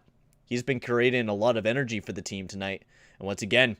Sorry, who's Dubé? You mean Roy Kent? If anyone's seen the show Ted Lasso, the Flames social media team have decided that Dylan Dubé closely resembles Roy Kent from that show, and so that's kind of, he's taken on that persona a little bit. Oh, and also, Hockey News Report. I know it's been decades, bro. It's been a while, and sorry I didn't initially talk about you because I wasn't looking at chat for a little bit. And Greg for the Sens did a beautiful backhander. Yeah, I seen a little bit of a video for it, and it did look pretty damn beautiful. I'll have to watch it again to fully see it. But yeah, Greg with a beautiful goal there for the Sens as well. But yes. Welcome back to the stream, their Hockey News Report. We're going to be seeing a lot more streams like this, bud. Oh, blast from the past. Lanny. Look at old Lanny dancing in front of the car. Oh. Can't even see. Bradley. They're just showing all these bloopers, old clips, I guess. Is that Hextall running for the puck? This feels like you're watching like the Don Cherry and you're watching those fun Rocky Sock'em. Bro, and you're watching like the funny moments or whatever, the bloopers. Yeah. It's stealing a stick. Oh, it's Yager. Dude, I've been seeing Yager ripping it up in the Czech league as like a 49-year-old or whatever. Yeah, but did you see how sad he is, though? Like, he literally said he's only playing because if he didn't, that team would fold. The team he owns would fold because... apparently the sponsors are only sponsors because he's playing. There's actually a statement from him saying, like, his body is just, like, starting to break down now. Like, wow. His brain, like, mentally he's fine, but, like, his body just can't keep up with the pace anymore. Jesus. And he says the only reason he's still playing is because, like, if he stopped, like, that team would pretty much fold. They would go financially bankrupt because all the sponsors would pull out if he stopped playing. Yeah. And it's weird, too, because I think he's a part owner of the team. Like, wow. Which is, that's nutty. You're watching the Kraken Canucks game. Nice. Rathbone scored, looking really good. Nice on the power play. And do I have a Habs jersey? No, I do not. I do not have a Habs jersey You're just seeing multiple red jerseys because of the Taylor Hall one, and then like the Team Canada one. I do have a Quebec one, so I guess that kind of counts. Oh, and Kunavalev's in the net now for the Edmonton Oilers, and Adam Winter is in the net now for the Flames. So we have a little bit of a goalie change as we are halfway through the second period and halfway through the game. Ooh. So we are getting a little bit of a goalie swap as a face-off win. Yeah, the pads are nice. Oh yeah, I'm liking the goalie kit. Is that Brett so Ritchie? Much better than Bladders were kind of plain Jane, just the red accent on white pads. Yeah, which I've been seeing a lot more goalies. They're not just been doing like the white. They're actually doing more color in it because scientifically it doesn't affect what pads you wear. It doesn't really matter. No. It doesn't blend in with the ice because if you do all white, remember what they used to say? They're like white pads used to like blend in with the ice. So it's true. It is true. Okay. That our senses are different because of the color we're looking at. Great chance by Richardson. But that just missed the net. Anyways. But as I was saying, just that it's actually so minuscule that it really doesn't make a difference. It does affect the way your brain thinks, but like it doesn't actually affect the way you play. Oh my lord, what a block there. What a chance there by the Oilers, and a big block there. Loose. And it is to lose. Bouchard over to Perlini. Another beautiful shot there and another block there. Cuckoo getting plastered alongside of the boards. Battle behind the net. Turris trying to pick it out. Shore battling. Cuckoo, he has it now, being pushed up alongside of the boards. As Zadorov, he has now. Turris blows a tire. And now the Flames looking to break it out. Zadorov chips it over to Lucic. He chips it in. But he wasn't able to get it in. Bouchard stopped it up. And now McLeod. He has it now for the Oilers. Looking to break it in. Turris over to Perlini. Over to McLeod. What a chance. And that just misses wide. What a beautiful opportunity there by the Edmonton Oilers. And that just missed wide. Legason. Nice shot there and a nice save there by Winter. Yeah. Okay, now they're doing a close-up. I can get a good look at the pads and the helmet there. Nice helmet. Yeah. But Oilers still need to find an Oilers solid goalie for the season. But I guess we'll see how it goes if any problems by Koskinen. And yeah, I mean, you'll probably be seeing Koskinen and Smith again. Most likely that'll be the way that it goes, even though, I'd rather see somebody else. I love Koskinen, but we need a better tandem, especially with Mike Smith right now, I feel. All right, see you later, bud. I'll talk to you later. Perfect. I can't wait. I'll be definitely doing a lot more play-by-play throughout the years, so whenever you pop in, you're very welcome in there, bud. Enjoy the rest of your night, bro. 7:59 left here in the second period. Oilers out shooting the Flames 3-1. Yeah, it's been nutty. I think they just under half. Yeah, they only had 3 shots this period. And it's preseason, and to see we only have 8 shots in preseason is saying a lot right now. Well, you don't got a lot of big goal scorers in this lineup tonight, though, for the Flames. Nope. And I haven't seen Backlund on the ice in a while. Oh, my lord, what a big hit there in the corner once again by the Flames. Oh, and another big hit. I think that was a reverse hit that time. And now Benson, he has it now. Big save there by Winter. And now Marody tries to chip it in. Battle there alongside of the boards. And Backlund, he has it now. We were just talking about him, and now he's carrying it into the zone. He chips it in. Evades the check by Broberg. But Berglund, he chips it up. Broberg trying to get it out. And the Oilers do. And Hamblin, the guy who scored the first goal of the game, right on the forecheck, trying to get right on the puck. As they're trying to center it, but not able to as the Flames. They're able to almost get it out. Backlund, nope, he's not able to. As the Oilers do keep it in. Tries to get it shot on, and I think that went right out of play. Wow.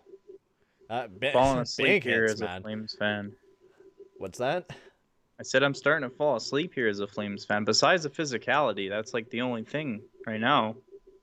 There ain't much else happening for the Flames. Oh. Now you're yawning just because I mentioned it. Don't get me yawning. I yawn like every time I do a play-by-play stream. It seems like I just always get tired really easily. Need to nice Especially, drink of water. yeah, thank you. Gotta hydrate. Hydrate. Hydration, baby. I just need to buy Gatorades for the streams. So I can just Dude, drink a just Gatorade. email Gatorade. Please Yeah. get them to sponsor. Hey, gotta sponsor me, bro. I'll Dude, be just drinking your product during the entire stream. I'll drink it straight from the gator's tit. Yeah. I If you will. sponsor me. I'll make I a will cow. I will I'll milk a milk gator Gatorade. if you sponsor me, Gatorade.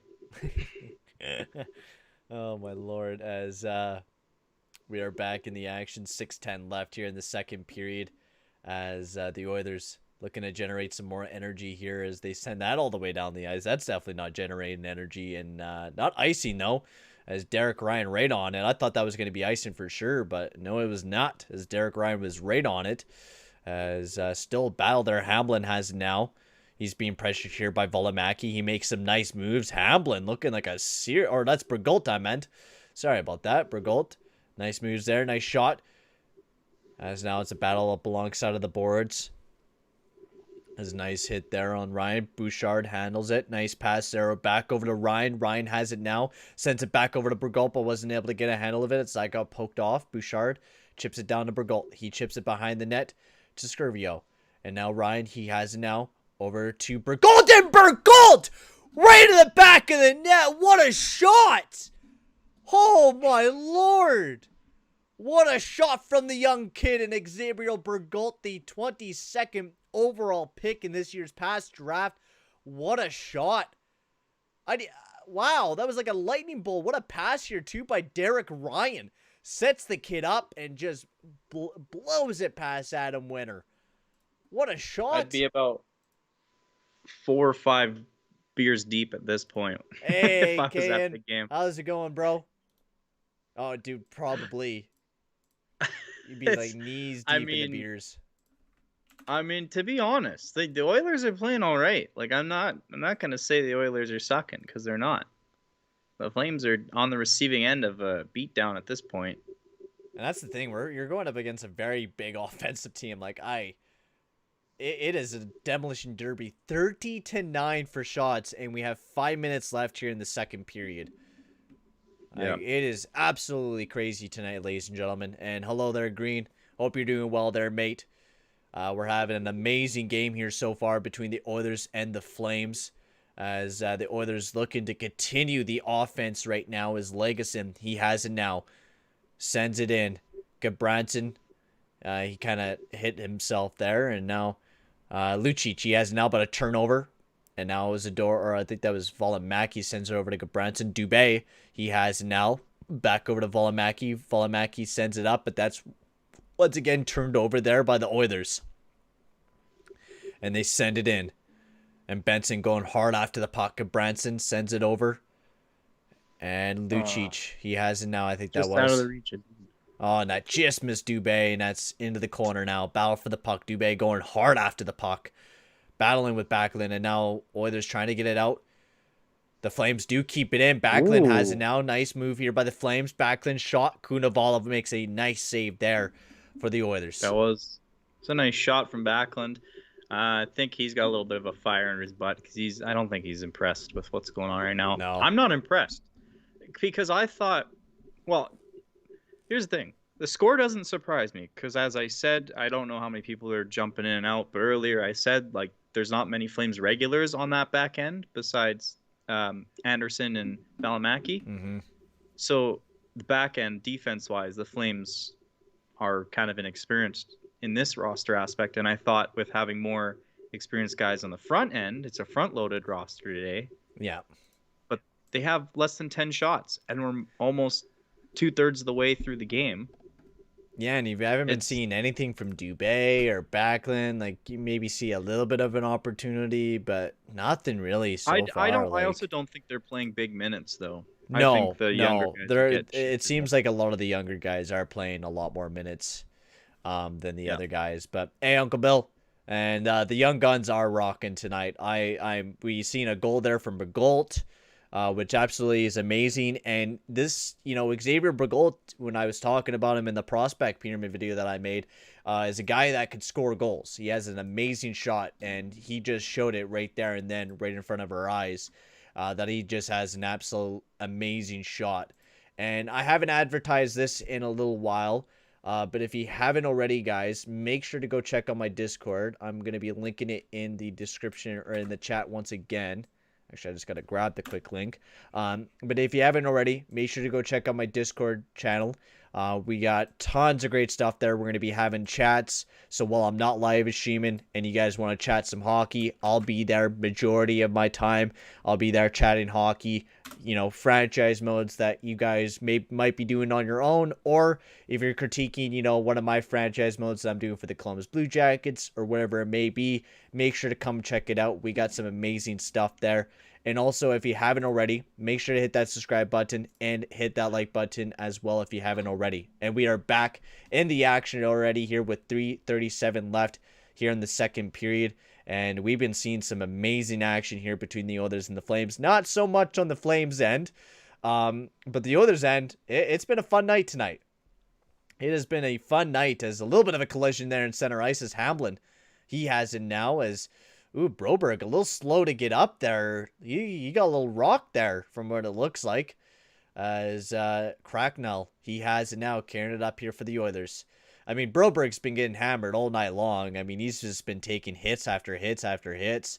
As Lavoie, he sends it behind the net to Cracknell, but not able to keep a handle of it. Lavoie throws a hit there on Anderson as the Flames breaking it into the zone. Ritchie gets past. Hard after, and a big hit there on one of the defensemen as now the Oilers looking to break it out. Over to Lavoie. He had to turn around, wasn't able to receive the pass. And now the Flames. Over to Ritchie. He has it now, carrying it up for the Flames. Almost going to turn it over again. Good defensive play here by Cuckoo, pressuring Ritchie hard. Still has a handle of it, though, is Ritchie. He sends it up to the point of Gabranson. He takes a shot, and a nice glove save there by Kunavala. Once again, the nice young Oilers prospect making some big saves there for the Oilers. And I love to see it. Refresh. I'm way behind you. You're like 5 seconds ahead. Oh, really? Just refresh your stream. Check it out. Yeah, I'm just checking scores out around the league. Lots of scoring going on between the Canucks and Kraken. They're tied 3-3 in the second period right now. Well, we'll have to talk about that game during the intermission. Yeah, I'm going to see if I can find a stream of that somewhere. Maybe it's on Sportsnet. On the side. Is it, though? Yeah, it is. I heard it's on Sportsnet. Oh, what a big turnover here for the Edmonton Oilers. Perlini on a breakaway. Nice shot there. Big rebound. And then puts it in the back of the net. It is 4-0 for the Edmonton Oilers. And what a beautiful goal there by Brendan Perlini as the Oilers just keep on pounding away. Oh, my Lord. What a beautiful goal. Absolutely love to see it. All I can say is thank God for it only being preseason right now. Yeah, if this was regular season, I would be begging you so hard. Oh, this is not the kind. Like, I was excited hockey's back, but if it's gonna be like this, like preseason hockey, I'm fine with a loss, but like you shouldn't be getting shut out in preseason. Like, no, you gotta be. The goalies aren't that good unless it's like closer to the regular season, like those last couple games where it's basically 4 rosters minus like 1 or 2 main guys. Yeah. Okay. Yeah. For the first game of preseason, it should not be scoreless for the Flames. This is just ridiculous. I really hope they smarten up in the third period. They just shoot the frickin' puck. It's not hard to do. Great chance there. And a big block there. Now Benson, he has it now trying to get down, but he's attacked by 3 forwards, and Backlund, I think, took a dumb penalty there, and he'll be going to the box as they look like they tied him up and brought him right down to the ground. And we'll have to see what the penalty call is as Backlund will be going to the box. And he's mouthing the ref back a little bit too, and a tripping call here as well. And that almost could have been, I think, close to a slew foot, but we'll have to see the replay once again.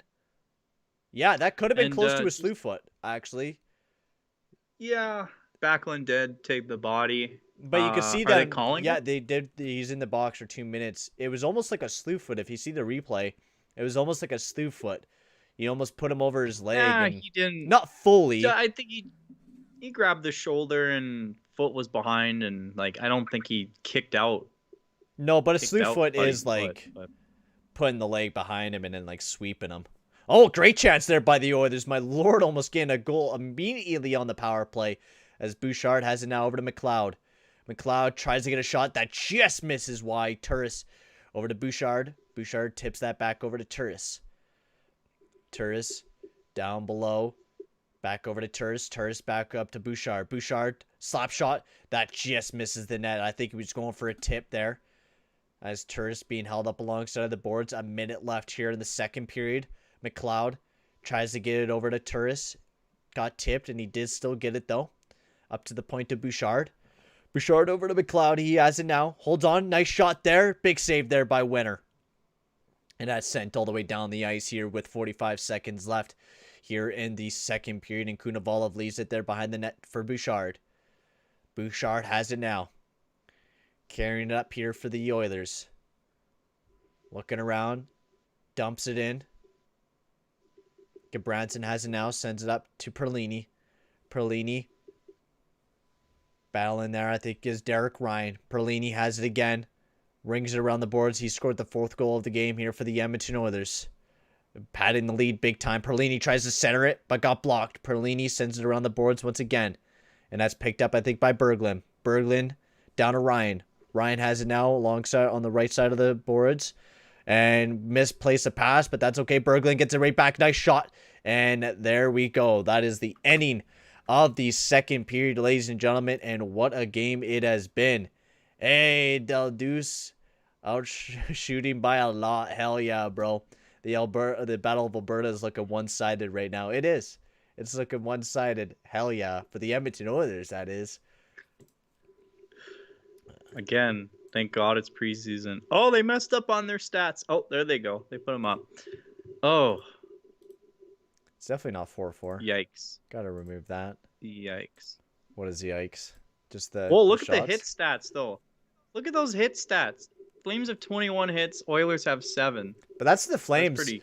I mean, that's the thing. And like, this is kind of like a big debate. Like, does physicality win you games? Like, I know people always talk about physicality is good to a degree, but like the Flames got a lot of physicality, and I don't know if it's really gonna term to be success for the Flames. And I know this is just preseason, but like a lot of the signings that the Flames did sign were a lot of physical players. And is that going to be good for the future of the Flames or not, right? Yep, it's a gamble. It was a gamble to bring in Sutter. I guess the fact he was kind of being picky with where if he came back to the NHL where he was going to come back. Mm-hmm. And to be honest, he should have picked Chicago. And I'm saying that right now. watch me during the regular season. I'll change my tune and be like, "Oh my God, it was the best second Sutter." But like, greatest ever. if Sutter went to, like, he'd have Fleury as a goalie right now. He'd have Kane and Taves. He'd have both the Jones brothers on the back end. Mm-hmm. He could build a team around that. Oh yeah, I mean Seth Jones is a bit of a mystery. We'll see how he does this upcoming season. He's been not too great the past 2 seasons, but excited to see how well he'll do this upcoming season.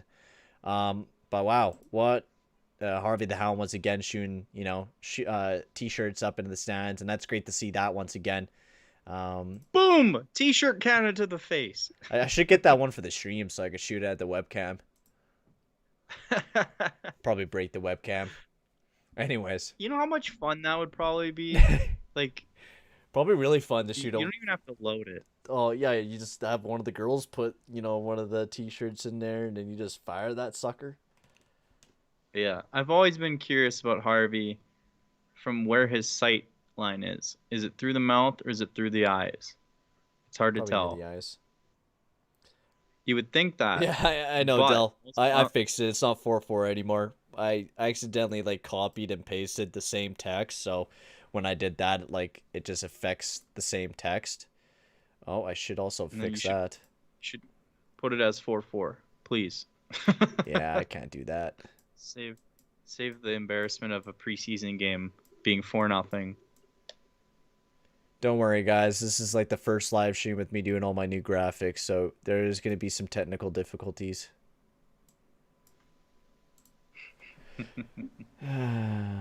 Is it not doing anything? Oh no, it's 4. It's 4-0. Yeah, it says 4-0. Okay, perfect. And then third period coming. Perfect. There we go. There we go. All right, I think I'm gonna go take a quick leak. Well, okay. I'll wait till you come back and I'll go get water, so that way there's just not dead radio silence. Okay, sounds good. I'll be right back then. You go first. Mine's less urgent. I'll be right back. Del Des saying the Sens will be better this season. I think the Senators were good last season. They shocked a lot of people because they're better than what they were expected to be. And with their prospect pool, yeah, I see them improving. I don't think they're a playoff team yet. But they have the young guys. They got Stutzel. They got Kachuk if they can re-sign them, because I know there's still that contract issue going on. And funny enough, again, I'm gonna reference because I listen to the Fan 960, which is Calgary's hockey radio, Flames everything. But they were talking the other day about there's a clip of Matthew Kachuk saying how he talks to Brady about the whole contract discussion and how he knows his brother's holding out and he's given his brother advice and all that, and then they're playing into that, wondering how that'll play into when Matthew Kachuk has to re-sign with the Flames, because that's coming up next season. And it's just a whole ordeal, because I mean, the Flames, I know Tree Living's known to get players to sign team-friendly deals, but I just think with this younger wave of players, it's harder. I think they're more entitled, or they at least feel more entitled to stuff. And it's hard to tell if Tree Living will bend over backwards for Kachuk. I mean, I feel like if the Flames are going to keep any piece of their core right now, it'd be smarter for them to hold on to Kachuk. I think Gaudreau is great. He's guaranteed to get you points, but I don't think down the line, I really don't think he's key for a good playoff push. And then Monahan just needs to improve. I think Monahan's a good player. He's definitely not an elite, but he can fit on your top two, or in your second line, no problem. I definitely think he's a second line player for sure. But whether he improves, and he's had the injury bug a little bit, so it's more of a gamble to keep Gaudreau and Gaudreau and Monahan. But on the flip side, like I said, with Kachuk, I just think there's more you get out of Kachuk. It's not just because like I said, Gaudreau's more points, your point getter. Monahan can be that, but he needs to be healthy and needs to improve. And then Kachuk, he's going to be feisty if you let him. If you give him that green light to be a crap disturber, to get under guys' skin, to draw penalties, he can do that. He doesn't always need to be on the score sheet. He can do it in other ways, and he's kind of turning into a leader. He knows what he is. He's not trying to be a different player, be molded into something else. So that's where it's kind of I hope he stays with the Flames. If any of these core players are going to stay with the Flames, I mean, you don't need to worry about goaltending because they have Markstrom for the next 5 more seasons. So he's locked up. Hopefully he plays a little better this year. I wasn't mad about imagine Brady Kachuk goes to the Flames. Yeah. Oh, if we had both the Kachucks, yeah, that'd be I'm back. quite the thing. But I doubt it. You can go grab your water. Sounds if you want to. Oh shit. Sounds like Payton's back. Everything. Yeah. I was just talking about the Flames, and then Del Des was asking if the Sens will do better this season. So I kind of went on a bit of rant about Brady Kachuk and then the Flames, and of course. yeah. I don't think that Sens going to the playoffs. Oh, I think they'll be better this year, especially with the That's exactly development of Stützle and Kachuk and all that. I think they'll get better as Calvin is heading off to go to the league. So I will be your main man for the next little bit. You get to see Connor McDavid right beside me. Hey, TC, how's it going, mate? How's it going, bro? Maybe the Krakens will suck in the. Yeah, I don't know how the Kraken will end up to be. Who knows? They've never really played as a team. It's exciting to see. I don't think they'll be as good as Vegas though. But I mean, that's even then that's tough because Vegas. Everyone was saying that Vegas was going to be a really bad team. When Matt goes to the Sens, then that ruins the fun. Oh, Matthew Kachuk. I mean, Together though, that'd be neat. Oh, like man, you already that would. got two of the Hughes brothers that are gonna play together, and then you got the Jones brothers together. Yep. Like, there's so many brothers that are paired together on teams this year. It's gonna be interesting to see how that all works out. It is. It is. It'll be very interesting, to see all those brothers teamed up and everything like that. Remember when the Flames tried to bring Freddie? Well, they did bring Freddie Hamilton to the team because Dougie was like, "Get my brother." Oh yeah. And then that didn't really. I mean, Freddie was a fringe player that was like in and out of the lineup, and then Dougie decided, I'm gonna quit trying with the Flames and I'm gonna leave. And we'll do a quick, quick scoreboard check around the league. A lot of goal scoring around the league too. It's actually quite funny. But the Canucks and Kraken, they're right now in the second intermission as well. Their game is tied up at 3. San Jose's up 1-0 against the Vegas Golden Knights, and that's just at the end of the first period. And then the rest of the scores are the same, but for Anaheim, beating the San Jose Sharks 6-3. Excuse me. And then also the Ottawa Senators beat the Winnipeg Jets 3-2 in overtime. So Ottawa came back and beat the Jets. So good to see that. Oh, they're just showing on the feed here Mangiapane with his World Championship win for Team Canada. We got to talk about Mangiapane because, Mangiapane is, I got to say, I think his potential is very untapped.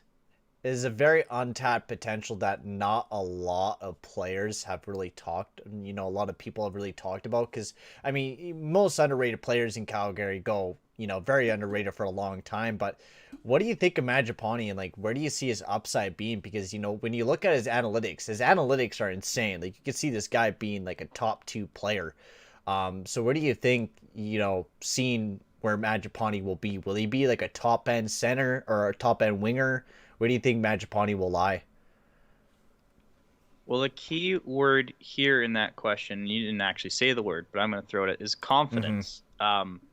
It's all going to lie in Mangiapane's confidence. And I think him going overseas at the end of the season and playing in that World Hockey Championship, you don't want to just give him the credit that he was the whole reason that team turned around to be able to win the gold medal.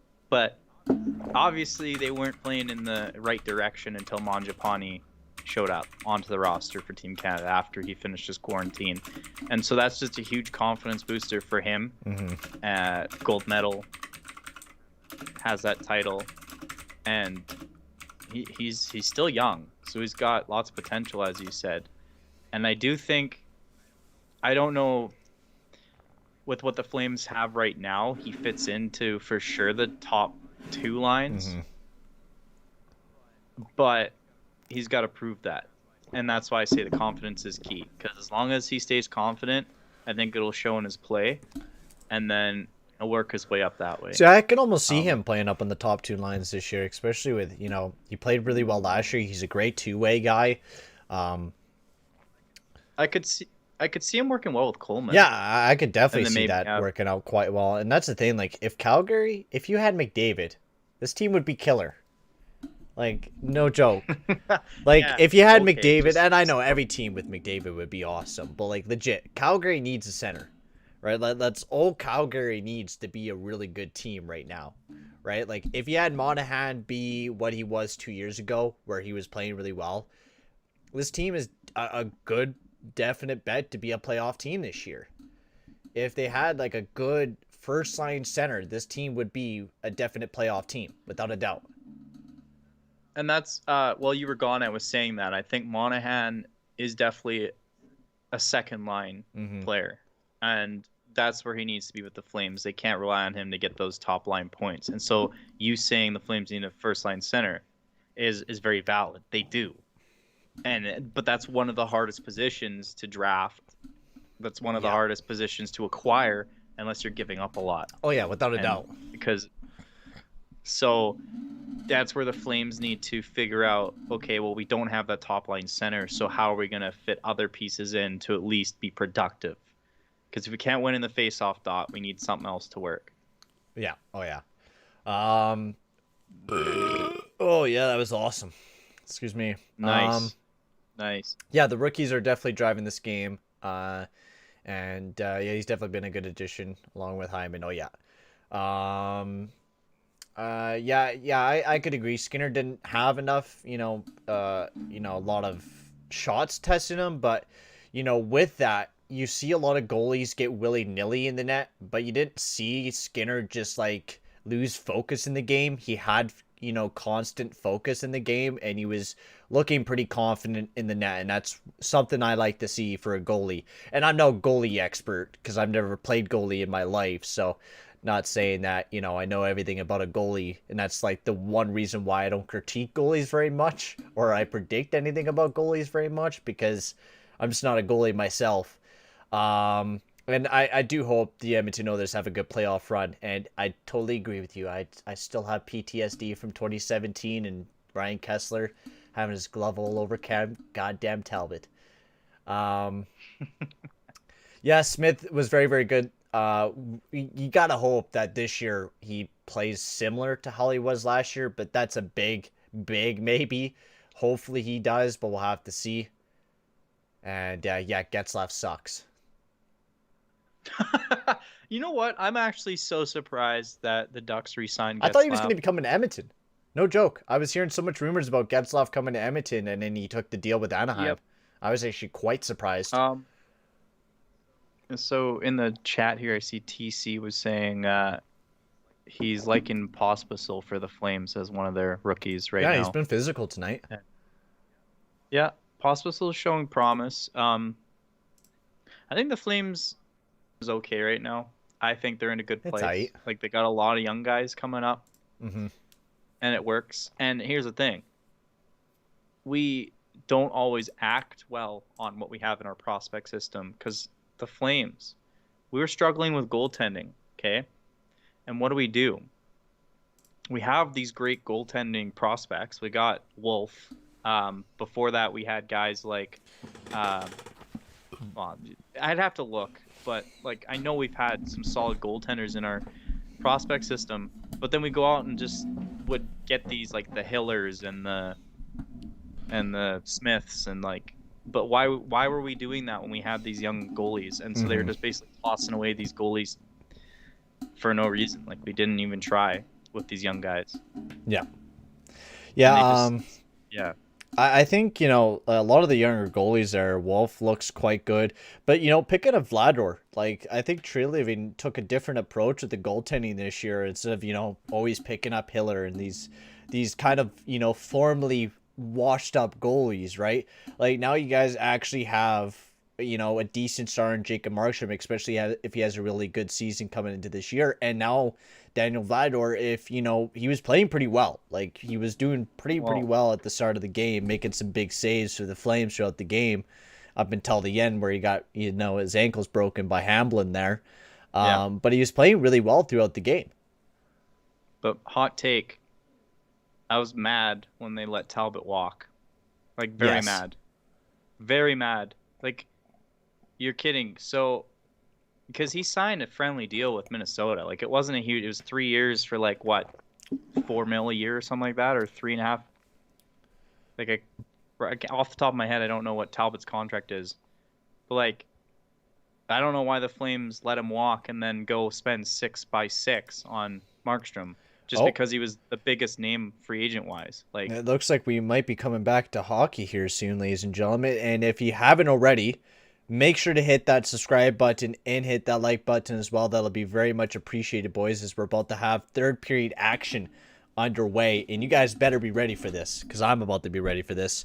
And Hyper, you can go to the EdmontonOilers.com and you are able to watch the game or on the CalgaryFlames.com website as well, and you'll be able to watch the game live on there and enjoy, because it's going to be a fun third period. We've seen a lot of action in the second period. We've seen 4 goals by the Edmonton Oilers in the second period, so are we going to see more offense from the Oilers, or are we going to be seeing a little bit of a bounce back here by the Flames? We'll have to see what will happen. Sure, Gowden to start off for the face-off, as my stream is lagging for me.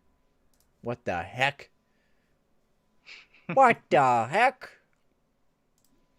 Can't wait until the games are up on the TV and I could just like throw it on the TV.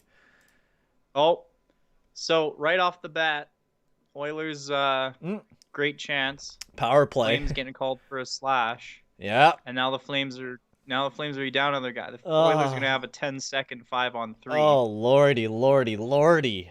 The penalties have just been absolutely insane. Rasmus should know better. It's preseason. Like, what does he do? Oh, that was a weak slash call. Oh my gosh, these are so...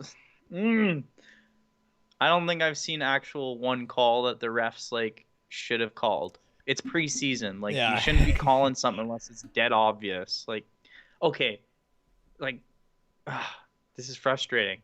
Yeah, Mike, it's on EdmontonOilers.com if you want to be able to watch the game. It's not on NHL Live or anything like that because it's preseason. And yeah, Bouchard is dope. I've been loving Bouchard this entire game. He's been one guy that I haven't talked about a lot, but he's been really gorgeous throughout this entire game, as we're going to be going on to a 5-on-4 now. Ooh. But a Bouchard with a big bomb! Nice glove save. Oh, that was a beautiful save there by Wenner, as he makes a huge glove save there by a beautiful clap bomb by Bouchard. And all you got to say is just look at the shots, man. It's insane. It's actually annoying. I didn't get any blackout restrictions because I'm in BC right now and I'm still able to watch the game here between the Oilers and Flames. But maybe. Yep, if you're in Canada and you're pinging off a Canadian IP address, you should be able to watch this game on the Oilers or Flames website. What another nice save here by Wenner once again, as a nice setup pass there by Turst to set up Bouchard for a huge clap bomb from the point. And Wenner made a really, really nice save. And got another stoppage of play here with 1:39 left on the power play. Gorgeous night tonight, man. Also, right quick, I will post the Discord chat in the link, or in the channel again. Actually, I'm just gonna... What I will do this time is just pin it. If you guys haven't already, make sure to go check out my Discord server. I'm going to be actually pinning the message now, so when you guys join up the live stream or whatever it may be, you guys could join up the live or the Discord. If you guys want to talk hockey or whatever it may be, you could join that Discord chat. I'll be on there most of my day. It's where I live basically all the time, so if you guys want to go check it out, go check it out. If you want to talk some more hockey after live stream or whatever it may be, or if you want to give me some cool video ideas that you guys want to see later on, definitely join up. It's a lot of fun. And yeah, let's go Oilers, baby. Let's go Oilers. As big power play here for the Oilers. I mean, not really a big power play. We're up 4-0. It's just, the pad the stats a little bit. Why not? As I think that's a little bit of an offside there, as Marody shaking his head, not happy. Not happy to see it. But, as a hockey fan, I would like to see a little bit of competition here by the Flames. I'd like to see at least one goal from the Flames. And I know you do as well, Calvin. Yeah. You can say that again. A little bit of offense would be nice. It would be. It would be. As kind of top one you've had. I think, isn't this like technically the Oilers' 7th power play? Yeah, it feels like they're 20th. Yeah. Parade to the penalty box for the Flames. Yeah. Berglund, big slap shot there, and that just misses wide, and that's all the way down the ice here with 30 seconds left here on the power play. Beautiful night here by the Oilers as Kunavolov, he chips it up. But the Flames do keep it inside the zone, burning a little bit more time here on this power play. And I think that got chipped out of play here with 19 seconds left here on the power play. I'm from BC, but Vancouver sucks, so I love the Oilers. Hell yeah. Vancouver sucks. So it's nice to see fans in the stands, but like it's also weird to see that like, they have their masks on, like, so you don't really see the fan. You see their. Oh, that was a good chance from Backlund there. He had the puck right in the Oh, slot. yeah, that was but a beautiful didn't chance pull there it by off. Backlund, Yeah. but he was swarmed by multiple people there. Wasn't able to get the shot off. Yep. The story of the game for the Flames. Their offense is just dry. It has been dry tonight. It really has been.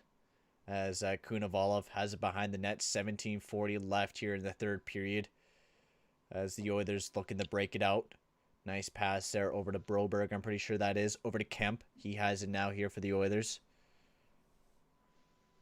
Oh, you're in the Northwest Territories. Nice, dude. That's sick. Kemp over to Lavoie.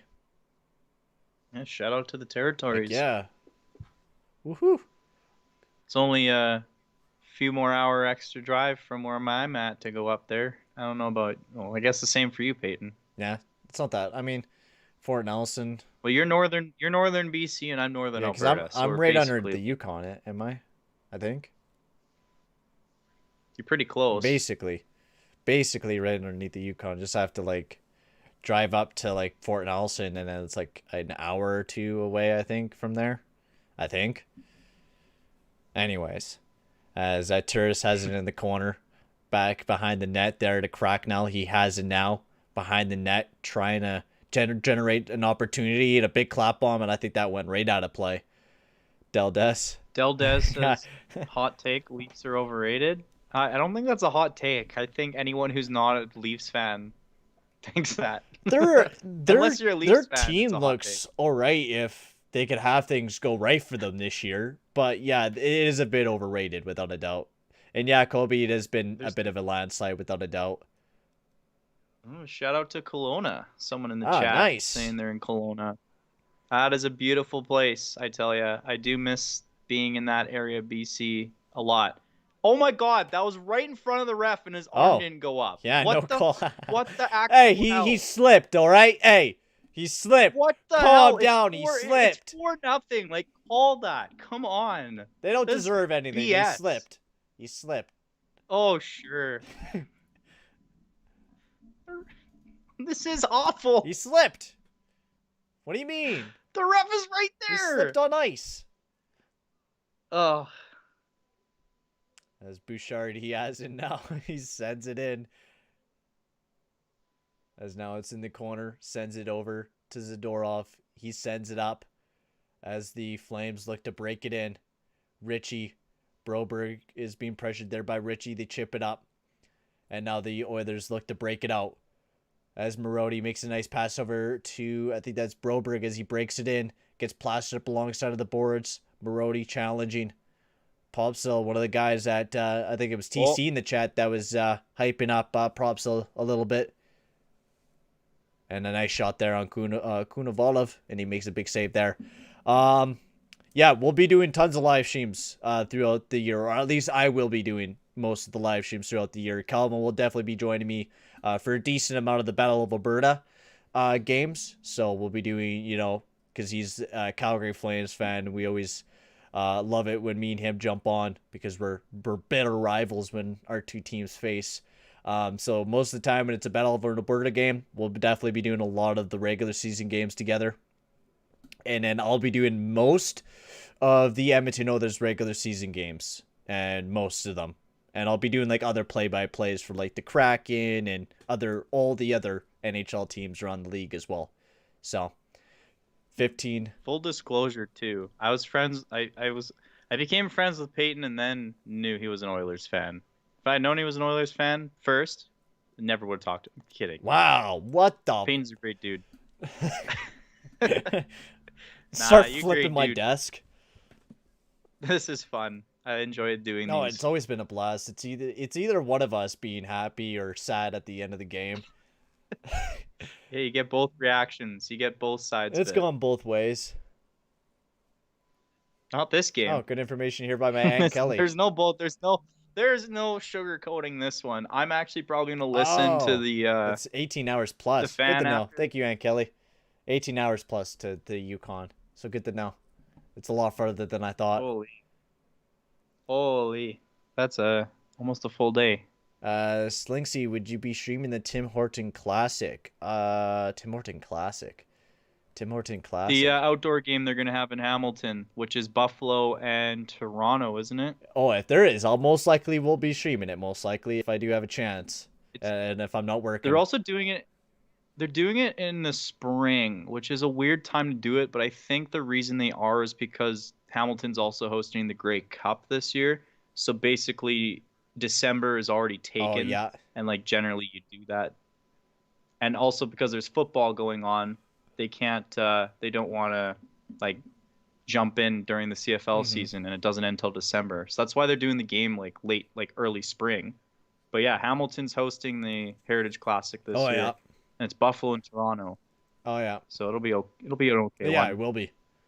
It should be a good one. I always love watching the outdoor games, especially the last year one there at what was it, the Tahoe Lake. Those were some pretty entertaining Oh, games. Lake It was so Tahoe, that was beautiful, so so nice. beautiful. It's kind of funny how we're not really doing play-by-play on the game anymore because it's just like such a blowout between these two teams. It really is. Like it's been all Yeah. Oilers, especially in this third period. I know we haven't been doing too much play-by-play, but there's not a lot going on for action right now. And even if there is, No. it's just kind of back and forth. The Oilers are really not on attack too much. We're playing, the kind of shutdown game that we usually play near the end of the game.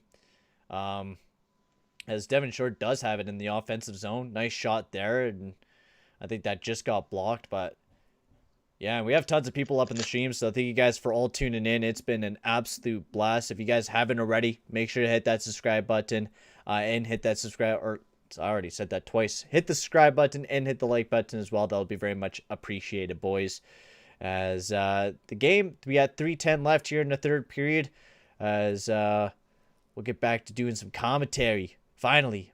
As Marody battling up alongside of the boards there with Glenn Gowden as it chips into the zone. The Flames have it now, as they're looking to chip it in, and they do, as Glenn Gowden racing after the puck. He has it now being pressured here hard by Kemp. Good defensive play by Kemp as he causes a turnover. Marody over to Tyler Benson. He has it now, chips in as he's going right after the puck. Sends it around as number 24 of the Flames, as he sends that around to number 45 of the Flames, as he sends that all the way up. Brett Ritchie, he has it now. That's almost turned over. Derek Ryan, he has it now. Over to, why am I forgetting some of these numbers? I'm like, who the hell is that? Bouchard, he has it now. Because It is. You see like so many new names and you're like trying to memorize all of them. Like I'm mixing up Bergolt and Hamblin because it's like 57 and 54. And for some reason I see the same sometimes. Is McDavid going to let Matthews win the Hart Trophy? No. Well, you should ask him Draisaitl. Yeah, yeah. Just ask Draisaitl first, or McDavid, either or. That's one of them. Well, you don't even have to ask him and Dry. No, you don't even have to ask. They're like, no. They're already saying no to you. They're already like 30 points up. They're already finger wagging. No, as we're off to commercial break. Del Des, it's not even a competition. Yep, practically isn't even a competition. I love Matthews. I do. I think he's a great goal scorer. I think he's a great player, but, definitely not on McDavid's level. And So, Seattle is winning 4-3. Hot take. Huh. If Iginla had been born about 15 years later than he was, I think the Flames would have been in the Cup Finals more than just once with Iginla. When? Like if he was playing with this current roster, Yeah. I think the Flames would be deadly. That's the thing. I think if you had a Iginla and a good center, I think he could have been real deadly. I think that's the biggest thing. Iginla was that center though. Wait, I thought he was a winger. Yeah. Was he? Oh, never mind. Come on, bro. You're a Flames fan. You don't even know if he's a winger. He was a right winger his entire career. I think this 4-0 beating has my brain kind of like turning off. Like I'm just. And that was the problem, I'm dude. just If the Flames had a center when autopilot. Iginla was playing there, the team could have been sick. And so they've never had a center. They just never had a center, man. I think like Iginla's best center was Craig Conroy. Oh, if anyone's following the football game, it's 24-21 for Green Bay. It's a very close one. Ooh, San Francisco smartened up in the second half. damn take back Kipper. Yeah, they need him. Apparently, they need him tonight.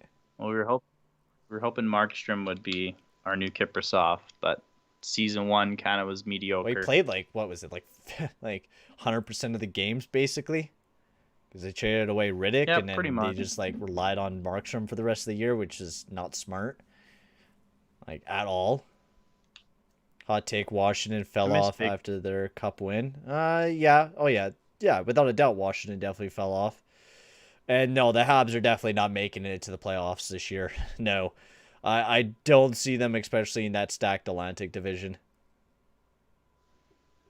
I don't think Price is going to have the season he had last year either. Oh, no way. Not with the like next way, like going back to regular divisions and Mm-hmm. all that. There's just so much more high skill offensive talent that Montreal's gonna have to deal with. Oh yeah, and just like the degree of the team that Montreal has this year, they downgraded a lot. They lost Shea Weber, replaced him with David Savard. You know, they lost Thomas Tatar, they replaced him with Mike Hoffman. You know, they lost Kakanami and Dano, they replaced him with Dvorak. They just downgraded in so many in so many areas. I just don't see them being able to have, be a playoff team. Fairful, you can watch the game on the EdmontonOilers.com or CalgaryFlames.com, and you can watch the game up on there. As we're back in the action here, 11:20 left here in the third period as the Flames looking to break it in. Nice hit there by Bouchard, and now Broberg, he has it now, tries to flip it back over to Bouchard. I'm actually just going to quickly restart my stream here for the game so I could get better quality, because it like automatically downgrades to like 480p, and I can't see anyone's names. Oh, dude, I've been having the same issue all game. I don't think it's just a you issue, and I have like really Yeah, strong same here. internet. It's just the feed is just being Like for like weird two like that. seconds, I'll get like nice high quality like 1080p, and it'll like downgrade to like 480, and I can't see anything. Yep. Yep, you're not alone with that Huh. issue. It's been like that the entire time. Damn. That's why I can't wait to be able to watch it on my TV, and I don't have to deal with that. I'm a cord cutter, so I'll have to put up with whatever quality streaming I can get. Sportsnet or I mean Sportsnet now, if you do get that, it's not too bad. Yeah, I just bum it off my family's Bell account because they pay for TV, so I just use their Yeah, online I do the version same. to stream stuff. I do the same. I bum everything off of everyone. I'm cheap. Cheap like that. Yep, got the VPN from my friend. Oh yeah. The only thing I actually pay for is Amazon. I pay for my own Amazon. I pay for my own iTunes, like my own music. I pay like a family Oh, and account for that yeah, Apple Music. that I have all my Off family topic in. from hockey, but like if you're into fighting, like I order the UFC pay-per-views, right? Like I stream Oh yeah, how was the those. fights last night? Because I knew you watched them. Oh, the fights were so good. Like so good. Hey Milky Way. And yeah, I seen that the main event was really good, and the Diaz Lawler fight as well was really good as well. Oh, okay. Well, it's like Diaz Lawler was just written in. Like you knew what was gonna go down. You knew Diaz was not gonna be able to do 5 rounds. You knew Lawler was gonna Mm-hmm. pretty much like I wouldn't say pummel him because they were throwing haymakers back and forth. So it was a good little fight. But like I just knew Diaz wasn't gonna be able to hang in there as long as Lawler. Yeah. So I actually won some money on it. Nice. But then I lost money on my other bets. So did I really win? No. No. But yeah, it was a great card. Like lots of good fights. That's good. A couple upsets too, which are the reasons I lost my bets. But Yeah, I always love watching the fights whenever I do occasionally watch them. Batman is asking our ages. I'm not going to give you an exact age, but I'll just say I'm old enough to party. Hey, No, I'm Bruce kidding. Wayne. I am like 2-0. There you We're in our go. mid-20s. Our mid-20s. Young 20s. Yeah, young 20s. Perfect way to put it. The young 20s. You know, the I'm not that viewership right now, that's how old we are. So if it goes up to 50, we're 50. If it goes up to 100, we're Yes, 100. that is well put, Peyton. You think McDavid is happy in Edmonton? Uh, Oh yeah, I think McDavid's very happy in Edmonton. I think, yeah, like maybe the years go by and we're still a, bum ass team. Sure, I could definitely see him getting unhappy, but I think right now he's very happy. At least he's probably looking at Eichel and be like, at least I wasn't in Buffalo or in Arizona. oh, you think Caulfield's getting Calder Trophy this year? Uh, yeah, dude. I do like your opinion there, Zinksy. Habs fans think Caulfield is like second coming of Jesus, and they really do think that. They do think he's like the second coming of Jesus. I don't know. I think it's a good possibility that he does win the Calder this year. But there's a lot of good prospects. But Caulfield, man, his first game of the year, he was like missing all his shots. But I think it's a good possibility Caulfield could win the Calder. I think there's a good chance. But I don't know. There's a lot of good prospects coming into this league. I guess we'll have to see after training camp on who will win. And thanks, Relaxing Ghost. Thank you very much, bud. Appreciate every time you comment on one of my franchise mode videos, bro. Very much appreciated. Wait until you guys get a mortgage and 3 car payments. Yeah, totally fun. Adulting at its best. Yeah. When you make your money and it goes away like in seconds. Yeah, you get paid and it's gone. That's why it's very important you do something that's fun. Like this. Not that pays well. Oh, we are back. Because if it pays like crap, at least you're having fun. Yep. You don't care about... Damn right. Well, we got hockey's back now. They're back. 9:30 left here in the third period. Not a lot of action going on here in the third period. It's been pretty quiet between these two teams as my stream goes right back down to 480p. Awesome. Big hit there in the corner there on McLeod as Marody trying to break it into the zone, but that got turned over here by the Flames. They have it now in their back end as they look to break it back into the zone. That's been like the theme. It's like Flames break it in, they dump it in. Oilers pick it up, they bring it in, and it turned over. Flames bring it in, and then dump it in. It's just like repetition again and again. Kemp has it now, and it's all the way back down, and Zadorov has it back, and they look to dump it in. It's reminding me of the if you've ever noticed when you're playing like Chell, the CPU players, that's basically all they do, and it's really obnoxious. Oh yeah, where they like continuously chip it in. Yeah. Broberg doesn't look too bad. He's young, so he's making some some mistakes out there from what I've seen. Not looking up, not handling the puck very well. He got nailed a couple times with some big hits, but he's been okay. And you could definitely go with like Del Dees and TC where like he's okay, but he's fresh, he's young.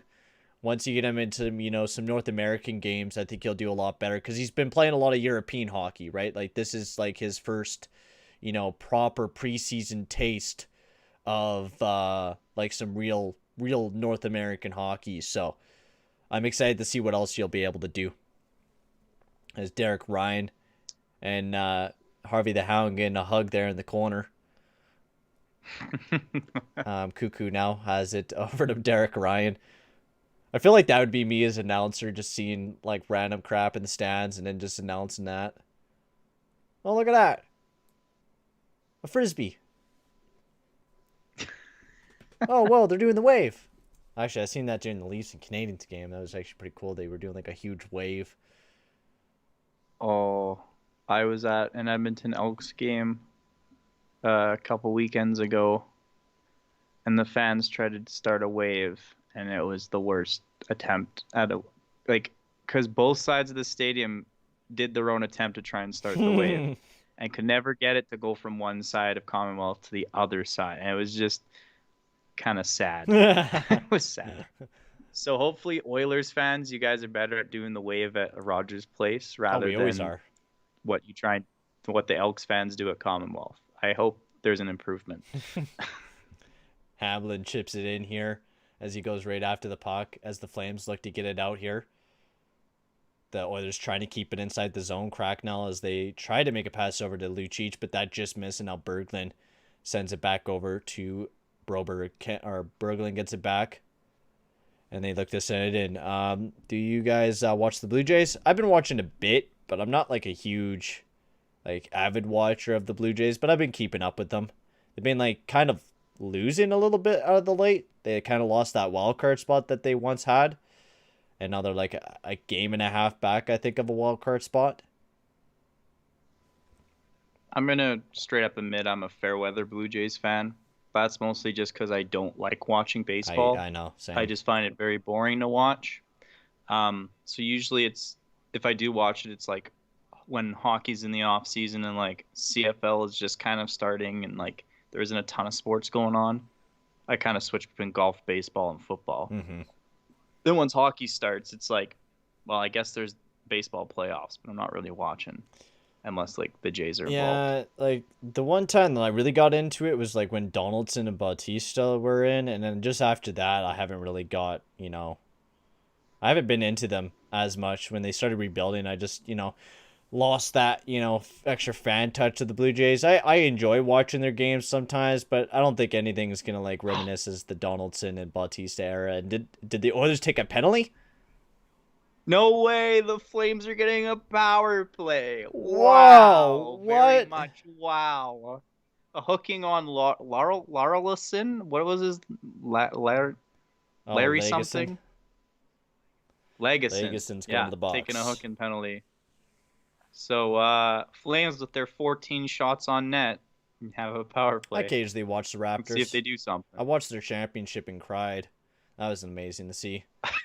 Oh, what a block there. My lord, what a big block. I don't know. That was Cuckoo with a huge block there on the PK as Dubé. It was just a horrible slap shot in traffic. Mm-hmm. Like, it wasn't even like there was a lane. There was like 4 guys in front. Oh, God. Turnover. Oh, and there we go. Oilers dump it. Derek Ryan dumps it down the ice here with 1:32 left here on the power play here for the Flames with 5 minutes and 50 seconds left here in the third period. Not a lot of action going on here in this third period. We're just waiting for the clock to slowly tick down to 0 as the Oilers are up 4-0 right now. As they... I shouldn't be embarrassed because this is preseason, but this is a pretty god-awful showing from the Flames, not gonna lie. It's like they got no offense right now. It's like all the guys that they threw out on the ice tonight was just big burly guys, and they were looking to play physical and maybe generate energy off of that, but it just seemed to not work. Yep. Good chance here, Popsill. Good chance, Kunavala with a beautiful save there. Oh, he made a big save. That was a nice rush there by the Flames as well. All these guys are cut. They're cut. Go They're to done. Stockton. Go back. You're done. Bye. That was also just not a really good deflection on the opportunity there. He put it right back in to Kolikovsky. Is that the goalie's? Kunavalov. Kunavalov, yeah. Easy save for Kunavalov when the puck's deflected right into him. As the Oilers now. Oh, short-handed. Let's go. Let's see a shorty from Derek Ryan. Yeah, he's trying to, but he gets taken out. Good defensive play there is now the Flames. They're on the attack now. Good chance here. Popsill and Phillips breaking in here for the Flames. Up against the boards. And the Oilers, they once again dump it all the way down the ice here with 23 seconds left here on the power play. Wrap it around. Nice move there by Valimaki. He has it now. He's carrying it up now for the Flames. 10 seconds now. Ruzininski, he dumps it in. As the Oilers trying to get it out. Broberg fanned on the dump, but Lucic has it now. He chips it over to Ruzininski. That's how you say his name in? Adam Ruzininski? Why am I... Rushchinsky, I think. Oh, man, that messes up my tongue. Rushchinsky? I'm pretty sure I said it right Ruzinski? this morning or something when I was looking over all the names. Ruzinski? We're going to be on the name for like an hour. Ruzinski. Roshchowski? Rozhonki? The Zonky? Is it Zonky? I don't know. Legason, he has it now. The power play has been officially killed off there by the Oilers. I mean, not a lot of chances there by the Flames. And look at this, number 62, Shoot. Lavoie. Great chance there over to Kemp. Kemp has it now. Nice shot, and that just misses wide. He's cut. He shouldn't have missed the net Cut. on that shot. He's He had all done. day. He's going to be that He's cut. the Letterkenny coach and just coming in, just garbage. Kick the garbage can over. Yeah. Lavoie, nice chance. In real life, that dude's Yeah, nice. I know. Mark Forward Yeah. is the guy that plays the coach in Letterkenny. I've met him. Oh, yeah. He's a nice dude. I bet. He's funny too. Like he's a Yeah. comedian. He's funny. As Lavoie, as Hamblin, he has it now, sends it up to the point. As Lavoie tried to get it back, but not able to. And now they send it all the way down the ice here at 3:03 left here in the third period. As the Oilers look to charge back in, Benson dumps it in. I'm liking his speed already.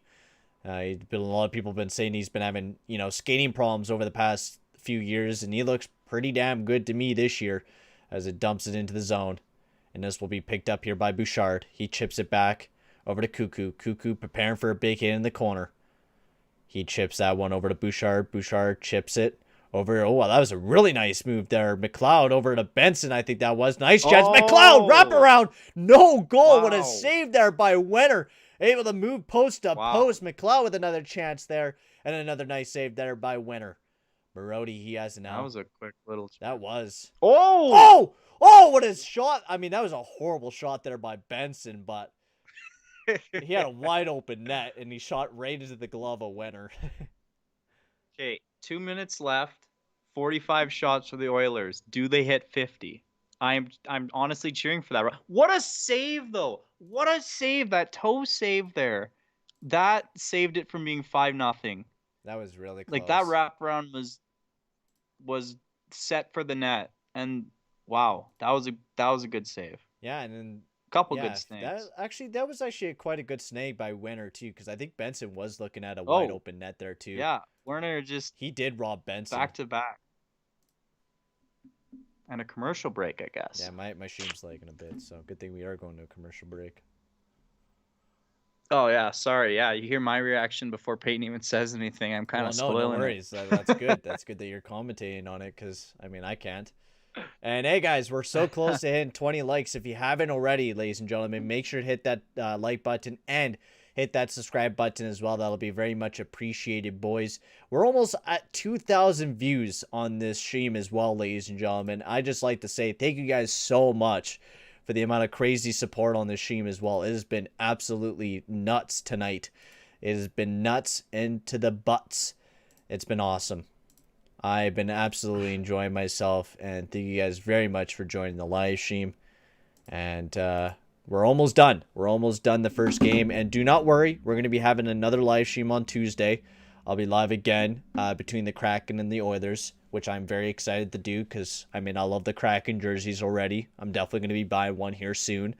But I'll definitely be watching that game between the Kraken and the Oilers. And thanks, Dell, for the sub. Very much appreciated there, bro. Very much appreciated, bro. But we're going to be back in the action here sooner or later. We're just in commercial break. Yeah, I'm just seeing a video here on Instagram of the Kraken's first preseason goal. Oh, yeah. I think it was Riley Seahan scored the first goal. Yeah. For the Seattle Kraken. Which former Oilers. I'm looking in the chat right now. Former Oiler player. Someone's saying they've never met a Sens fan, or they only know like one Sens fan. I mean, I guess you haven't been close to Ottawa, but I guess even in Ottawa they don't cheer for the Sens because apparently they have troubles filling their arena. Right? Yeah, they do. Hey, TC, thank you very much, man. I'm glad you've been enjoying it, bro. It has been a very, very fun stream, and I can't wait to see you in the next one. And you as well, Dell. I can't wait to see you in the next one as well, mate. We're going to be doing a one on Tuesday. And if you haven't already, make sure to go check out my Discord channel because I'll be posting when I go live and everything like that up in there. So I'll be posting all my updates on my Discord channel as we are back with 1:40 left here in this third period. As every time I click full screen, my stream stops. What the heck, man? I don't know, man. It's and I'm on like 480 resolution rate right now. It's not fun. No, but Lavoie. Good point shot for the Whalers there. Nice chance. I don't know who's shooting Oh, from Kemp. where. Yeah, that was a nice shot there from Kemp. That was Cracknell. A big hit there between Richardson and Lavoie as he ate that one. Nice shot there from the point once again, and Winner makes another nice save. The race to 50. It's getting close. There's 47 shots the minute and Dude, 10 that's seconds nuts. left. I think, dude, That's I what think I'm they cheering will. for right now. I think they will hit 50 I don't. shots. The Flames suck. Like, this game has been awful. I'm not saying in general the Flames suck, but I'm just saying tonight they have really sucked. Let's see if the Oilers can get 50 shots on goal because they have 48. They only need This two kind more. of sucks for the Flames fans. This is the first game back in Saddledome with fans, and they get to see their team get pummeled by the Oilers 4-0 with like almost 50 shots. People walking. Oh yeah, you can already see them Yeah. walking. Like, oh, we're done. Yeah. Why do we sit here? We get to watch the bum Lucic just walk around, hit, and then do nothing. Hey, be nice to Luch. Well, I mean, he's making Being like a bum. $6 million a year for what? A few hits. Tell me you wouldn't want to make that kind of money and not have to. I would love to make $6 million and do nothing. I would love that, but I mean, I don't. The Flames just killing the clock here. It looks like. How was Turris and Bouchard? Turris wasn't too bad. I would definitely say he's a little bit better than what he looked last year. And Bouchard looks very calm, very poised. I really enjoyed his game throughout the game. I really enjoyed him. But Turris, I didn't think he looked too bad. You know, he can't handle the puck the same. I don't know if he's going to be a serious roster player, especially, you know, comparing him to Benson, Marody, and McLeod.